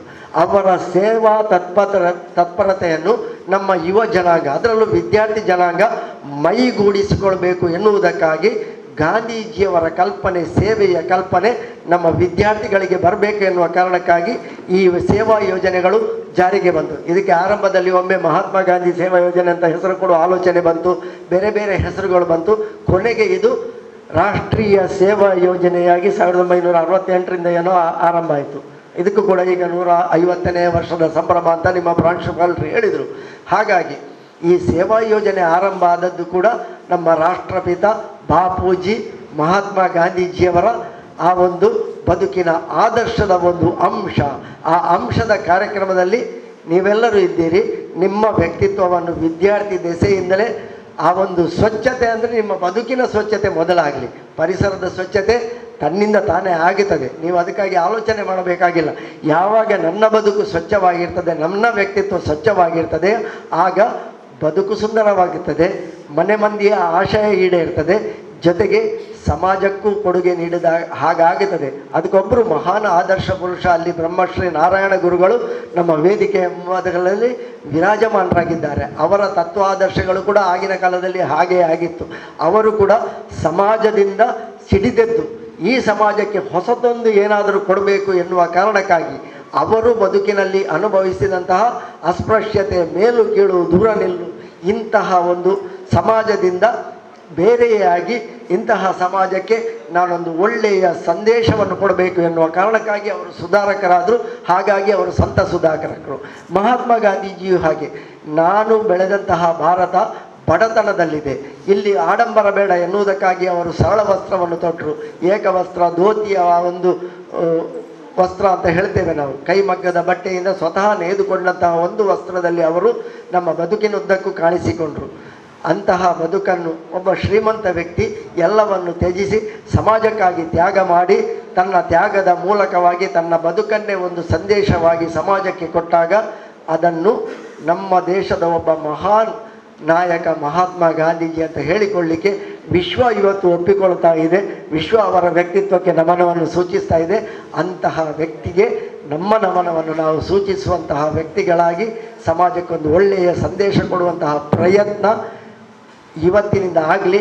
ನೀವೆಲ್ಲರೂ ಒಳ್ಳೆಯ ವಿದ್ಯಾರ್ಥಿಗಳಾಗಿ ಸಮಾಜಕ್ಕೆ ಒಳ್ಳೆಯ ಕೊಡುಗೆಯನ್ನು ನೀಡುವಂತಹ ಭವಿಷ್ಯದ ನಾಗರಿಕರಾಗಿ ಬೆಳೆಯಲಿ ಅಂತ ಹೇಳಿಕೊಳ್ಳುತ್ತಾ, ಇಲ್ಲಿ ಅವಕಾಶ ಕೊಟ್ಟಂತಹ ನಮ್ಮ ದಿನಕರ್ ಪಚ್ಚನಾಡಿಯವರ ಆತ್ಮೀಯರು, ಯಕ್ಷಗಾನದ ನಮ್ಮ ಜೊತೆಗಾರರು, ಅವರಿಗೆ ಮತ್ತು ಆಡಳಿತ ಮಂಡಳಿ, ವಿಶೇಷವಾಗಿ ಪ್ರಾಂಶುಪಾಲರವರ NSS ಕಾರ್ಯಕ್ರಮಗಳಿಗೆ ತುಂಬ ನಾನು ಪಾಲ್ಗೊಂಡಿದ್ದೇನೆ.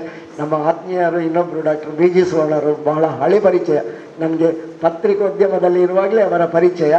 ಅಂತಹ BG ಸುವರ್ಣರು, ಆಡಳಿತ ಮಂಡಳಿ, ಅವರಿಗೆಲ್ಲರಿಗೂ ವಂದಿಸುತ್ತಾ ನನ್ನ ಮಾತನ್ನು ಕೇಳಿದಂತಹ ನಿಮಗೂ ವಂದಿಸುತ್ತಾ, ಏನಾದರೂ ತಪ್ಪುಗಳಿದ್ದರೆ ಮನ್ನಿಸಿ, ಕೇಳುವಂತಹದ್ದಿದ್ದರೆ ಒಳ್ಳೆಯದಿದ್ದರೆ ಅದನ್ನು ಸ್ವೀಕರಿಸಿ ಅಂತ ಹೇಳಿಕೊಳ್ಳ. ಎಲ್ಲರಿಗೂ ನಮಸ್ಕಾರ. ಎಲ್ಲರಿಗೂ ಅವರ ಆದರ್ಶ ನಮ್ಮ ಬದುಕಿನಲ್ಲಿರಬೇಕು. ಆ ಮೂಲಕ ನಾವು ದೇಶಕ್ಕೆ ಉತ್ತಮರಾಗಿ ಬದುಕಬೇಕು ಎನ್ನುವಂಥ ಆಶಯವನ್ನು ವ್ಯಕ್ತಪಡಿಸಿದ್ದಾರೆ. ಹೊಸಕುರಲು ತಕ್ಕೊಟ್ಟು ಇದರ ನಿರ್ದೇಶಕರಾಗಿರುವಂಥ ಶ್ರೀ ವಿದ್ಯಾಧರ್ ಕೋಟಕರ್ ಮಾಧ್ಯಮದ ಮೂಲಕ ಸಾಕಷ್ಟು ಜಾಗೃತಿ ಕಾರ್ಯಕ್ರಮ, ಉಪನ್ಯಾಸ ಕಾರ್ಯಕ್ರಮ ಮತ್ತು ಹಲವಾರು ರೀತಿಯ ಸೇವಾ ಮನೋಭಾವದಿಂದ ಬೆಳೆದಿರುವಂಥ ವಿದ್ಯಾಧರ್ ಕೋಟಕರ್ ಇಂದು ಉಪನ್ಯಾಸಕರಾಗಿ ಆಗಮಿಸಿ ಉಪನ್ಯಾಸವನ್ನಿತ್ತರು. ಅವರಿಗೆ ನಮ್ಮ ಕಾಲೇಜಿನ ಆಡಳಿತ ಮಂಡಳಿ ಪರವಾಗಿ ವಂದಿಸ್ತೇನೆ. ವೇದಿಕೆಯಲ್ಲಿರುವಂಥ ಈಗ ನಿಮಗೆಲ್ಲ ಬೋಧನೆ ಮಾಡಿದಂಥ ನಮ್ಮವರಾದಂಥ ಹೊಸ ಕುರಲ್ ಎಂಬ ಚಾನಲ್ನಲ್ಲಿ, ಹಾಗೆ ಸುರಿ ಹೊಸ ಸಂಜೆ ಅಂತ ರಾತ್ರಿ ಸಂಜೆ ಪೇಪರ್ ಇತ್ತು, ಅದರ ನಿರ್ದೇಶಕರಾಗಿದ್ದರು. ಅದು ಹಿರಿಯ ಪತ್ರಕರ್ತರಂದರೆ ಅವರೇ ಕಾಣ್ತದೆ ಈಗ ನಾನು. ಹಾಗೆ ಈ ದಿನದ ವೇದಿಕೆಯಲ್ಲಿರುವಂಥ ನಮ್ಮ ಪದವಿ ಪೂರ್ವ ಕಾಲೇಜಿನ ಪ್ರಿನ್ಸಿಪಾಲರಾದ ಚಮಯನ್ ರಾವ್ ಅವರೇ, ಬಾಲಚಂದ್ರ ಅವರೇ, ಹಿರಿಯ ಉಪನ್ಯಾಸಕರಾಗಿರುವಂಥ ಪಚನಾಡಿ ಅವರೇ, ಮತ್ತು ನಮ್ಮ ಈ ಗೋಕರ್ಣ ಕಾಲೇಜಿನ ಇಲ್ಲಿರುವಂಥ ಎಲ್ಲ ಉಪನ್ಯಾಸಕ ವರ್ಗದ ಸಹೋದರ ಸಹೋದರಿಯರೇ, ಮತ್ತು ಈ ದಿನದಲ್ಲಿ ಇಲ್ಲಿ ಬಂದಿರುವಂಥ ರಜೆ ಇದ್ದರೂ ಮಹಾತ್ಮ ಗಾಂಧಿಯವರ ಪ್ರೀತಿಯಿಂದ, ಕಾಲೇಜಿನ ವಿಶ್ವಾಸದಿಂದ ಇಲ್ಲಿ ಬಂದಿರುವಂಥ ಸ್ವಚ್ಛ ಮನಸ್ಸಿನ, ಸ್ವಚ್ಛ ಭಾರತದ ನಮ್ಮ ಕಾಲೇಜಿನ ಮುದ್ದು ವಿದ್ಯಾರ್ಥಿಗಳೇ, ನಿಮ್ಮನ್ನು ನೋಡಿ ತುಂಬ ಸಂತೋಷ ಆಯಿತು. ಯಾಕಂದರೆ ಇದು ರಜೆ ಉಂಟು, ಅಲ್ಲಿ ಇಲ್ಲಿ ಹೋಗಬೇಕು, ಅಲ್ಲಿ ಅಂತ ಬಂದರು. ಆದರೆ ಈ ಕಾಲೇಜಿನಲ್ಲಿ ಪ್ರೀತಿ ಇಟ್ಕೊಂಡು, ಮಹಾತ್ಮ ಗಾಂಧಿಯವರ ಪ್ರೀತಿ ಇಟ್ಕೊಂಡು ಇಲ್ಲಿ ನೀವು ಬಂದಿದ್ದೀರಲ್ಲ, ಇದು ಭಾಳ ಸಂತೋಷದ ವಿಷಯ. ಇದು ನಮ್ಮ ಕಾಲೇಜಿಗೆ ಒಂದು ಬಹುಮಾನ ಅಂತಲೇ ಹೇಳ್ಬೋದು. ಯಾಕಂದರೆ ರಜೆ ದಿನ ಬರೋದು ಭಾಳ ಕಷ್ಟ ಎಲ್ರಿಗೂ. ಆದರೆ ಇಷ್ಟು ಜನ ವಿದ್ಯಾರ್ಥಿಗಳು ಬಂದಿದ್ದು, ಇಷ್ಟು ಉಪನ್ಯಾಸಕರು ಬಂದಿದ್ದು, ಇದು ಭಾಳ ವಿಶೇಷ ಅಂತ ಹೇಳಬೇಕು. ನೀವು ಬಂದಿದ್ದಕ್ಕೆ ನಮಗೆ ತುಂಬ ಸಂತೋಷ ಆಗಿದೆ. ಆ ವೇದಿಕೆಯಲ್ಲಿರುವಂಥ ನಮ್ಮ ಕ್ಷಮಯನ್ರವರಿಗೆ ನಾನು ಮತ್ತೊಮ್ಮೆ ವಂದನೆ ಕೊಡ್ತೇನೆ. ಯಾಕಂದರೆ ಅವ್ರು ತರಿಸಿ, ನಿಮ್ಮ ಎಲ್ಲ ಬೋಧಕರನ್ನು ಒಟ್ಟಿಗೆ ಕೂರಿಸಿ ಅವರನ್ನು ತರಿಸಿದ್ದಾರೆ. ಮತ್ತು NSS ಬಾಲಚಂದ್ರ ಇದ್ದಾರೆ, ಬಾಲಚಂದ್ರ ಅವರಿದ್ದಾರೆ. ಅವರು ನಿಮ್ಮ ಮೇಲೆ ಪ್ರೀತಿ ವಿಶ್ವಾಸದಿಂದ ನಾನು ನೋಡ್ತಾ ಇದ್ದಾರೆ. ಈಗ ಈ ಕಾಲೇಜಿನ ಬಗ್ಗೆ ಮಾತಾಡಲಿಕ್ಕೆ ಏನಿಲ್ಲ, ಯಾಕಂದರೆ ನೀವು ಇನ್ನು ಈಗ ಬಗ್ಗೆ ಸೇರ್ಕೊಂಡಿದ್ದೀರ. ಮುಂದೆ ಏನಾಗ್ತದೆ, ಇನ್ನೂ ತುಂಬ ಕಾರ್ಯಕ್ರಮ ಉಂಟು, ಮುಂದೆ ಏನಾಗ್ತದೆ ನೋಡಬೇಕು. ಆದರೆ ನೀವು ಕಲಿಯುವುದು ಮುಖ್ಯ. ಈಗ ನಮ್ಮ ಒಬ್ಬರು ಬೋಧಕರಾಗಿ ಬಂದಿದ್ದಂಥ ವಿದ್ಯಾಧರ್ ಅವರು ಹೇಳಿದರು, ಅವರೆಲ್ಲ ಮಹಾತ್ಮ ಗಾಂಧಿಯವರ ಎಲ್ಲ ಇದರ ಕಥೆಗಳನ್ನು ನಿಮಗೆ ತಿಳಿಸಿದ್ದಾರೆ. ಅವರ ಮಹಾತ್ಮ ಗಾಂಧಿಯಾಗೆ ನೀವು ನಡೆಯಬೇಕು ಅಂತ ಅವರು ಹೇಳಿದ್ದಾರೆ. ಅದು ನಮಗೆ ನಡಲಿಕ್ಕೆ ಕಷ್ಟ ಆಗ್ತದೆ. ಅದೇನು ಹೇಳಿದರೆ ಅಂತ ಹೇಳಿದರೆ, ಒಂದು ಮಾತು ಹೇಳಿದ್ದಾರೆ ಅವರು, ಸತ್ಯ ಹೇಳಿದರೆ ಮಣ್ಣು ತಿಂತ್ಯಾ ಅಂತ ಹೇಳಿದ್ದಾರೆ. ಆದರೆ ನಾನು ಹೇಳ್ತಾ ಇದ್ದೇನೆ, ಈಗ ಸತ್ಯ ಹೇಳಿದರೆ ಮಣ್ಣು ತಿನ್ನೋದಿಲ್ಲ, ಸತ್ಯ ಹೇಳಿದರೆ ಶಕ್ತಿ ಬರ್ತದೆ. ಸತ್ಯ ಹೇಳಿದರೆ ಶಕ್ತಿ ಬರ್ತದೆ, ವಿದ್ಯೆ ಕಲಿಯಲಿಕ್ಕೆ ಶಕ್ತಿ ಬರ್ತದೆ, ಎಲ್ಲದಕ್ಕೂ ಶಕ್ತಿ ಬೇಕು ನಮಗೆ. ಅದಕ್ಕೆ ಸತ್ಯ ಹೇಳಬೇಕು. ಸತ್ಯವೇ ನಮ್ಮ ಬದುಕು. ಸುಳ್ಳು ನಮ್ಮ ಬದುಕಲ್ಲ, ಸುಳ್ಳು ಜೈಲಿನ ಬದುಕು. ಅದರಿಂದ ನಿಮಗೆಲ್ಲ ಯಾಕೆ ಅಂತ ಹೇಳಿದ್ರೆ, ಅವರಿಗೆ ಇದಾಗಿ ಮಾತಾಡೋದಲ್ಲ, ಆದರೆ ಅವರು ಮಹಾತ್ಮ ಗಾಂಧಿ ವಿಷಯದಲ್ಲಿ ಹೇಳಿದರು. ಅದು ನಿಜವಾಗಿ ಈಗಿನ ಕಾಲದಲ್ಲಿ ಹಾಗೆ. ಈಗ ಸತ್ಯ ಹೇಳಿದರೆ ಏನಿಲ್ಲ, ಸತ್ಯಕ್ಕೆ ಅದು ಬೆಲೆನೇ ಇಲ್ಲ. ಆದರೆ ನಾನು ನಿಮಗೆ ಹೇಳ್ತಾ ಇದ್ದೇನೆ, ಸತ್ಯವನ್ನೇ ಮಾತಾಡಬೇಕು, ಸತ್ಯವನ್ನೇ ಹೇಳ್ಬೇಕು. ನಮ್ಮ ಇವತ್ತು ಬರೆಯುವಾಗ ತಪ್ಪಾಯಿತು, ಇನ್ನೊಬ್ಬರು ಬರೆಸೋದು ಹಾಗೆ ಅಲ್ಲ. ಕಾಲೇಜಿಗೆ ಬಂದು ನಾವೇ ಬರೆದು, ನಮ್ಮ ಪ್ರಿನ್ಸಿಪಾಲ್ ಇದ್ದಾರೆ, ನಮ್ಮ ಲೆಕ್ಚರ್ ಇದ್ದಾರೆ, ಅವ್ರ ಹತ್ರ ಹೀಗೆ ಅಂತ ಹೇಳಿದರೆ ಅವರು ನಿಮ್ಮನ್ನು ಕ್ಷಮಿಸ್ತಾರೆ. ಸತ್ಯ ಹೇಳ್ಬೇಕು.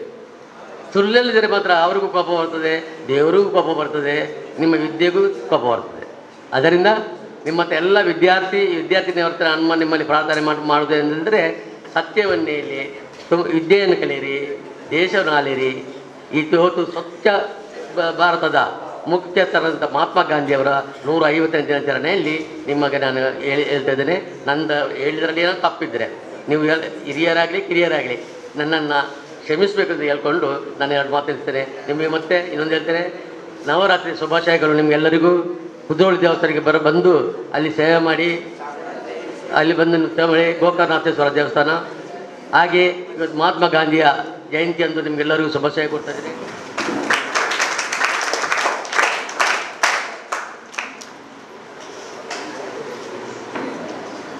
ಗೋಕರ್ಣನಾಥೇಶ್ವರ ಕಾಲೇಜು ಹಾಗೂ ಶ್ರೀ ಗೋಕರ್ಣನಾಥೇಶ್ವರ ಪದವಿ ಪೂರ್ವ ಕಾಲೇಜು ಇದರ ರಾಷ್ಟ್ರೀಯ ಸೇವಾ ಯೋಜನೆ ವತಿಯಿಂದ 150ನೇ ಗಾಂಧಿ ಜಯಂತಿ ಆಚರಣೆ.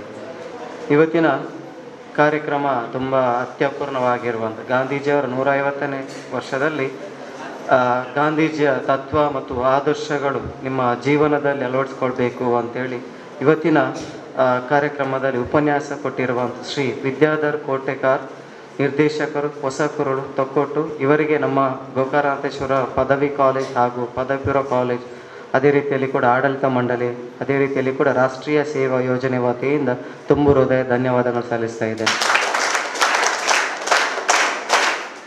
ಹಾಗೂ ಇವತ್ತಿನ ಕಾರ್ಯಕ್ರಮದ ಅಧ್ಯಕ್ಷತೆಯನ್ನು ವಹಿಸಿಕೊಂಡಿರುವ ಡಾಕ್ಟರ್ BG ಸುವರ್ಣ, ಆಡಳಿತ ಮಂಡಳಿ ಸದಸ್ಯರು, ಇವರಿಗೂ ಕೂಡ ನಮ್ಮ NSS ಘಟಕದ ಪರವಾಗಿ ಹಾಗೂ ಪದವಿ ಕಾಲೇಜ್ ಮತ್ತು ಪದವಿ ಪೂರ್ವ ಕಾಲೇಜ್ ಆಡಳಿತ ಮಂಡಳಿ ಪರವಾಗಿ ಹಾರ್ದಿಕವಾಗಿ ಧನ್ಯವಾದ ಸಲ್ಲಿಸ್ತಾ ಇದ್ದೇನೆ. ಇವತ್ತಿನ ಕಾರ್ಯಕ್ರಮದಲ್ಲಿ ಉಪಸ್ಥಿತರಿರುವ ಶ್ರೀ ಕ್ಷಮಯನ್ ರಾವ್, ಪ್ರಾಂಶುಪಾಲರು, ಗೋಕರ್ಣೇಶ್ವರ ಪದವಿ ಪೂರ್ವ ಕಾಲೇಜ್, ಇವರಿಗೂ ಕೂಡ ಕಾರ್ಯಕ್ರಮದ ಪರವಾಗಿ ಹಾರ್ದಿಕ ಧನ್ಯವಾದಗಳು.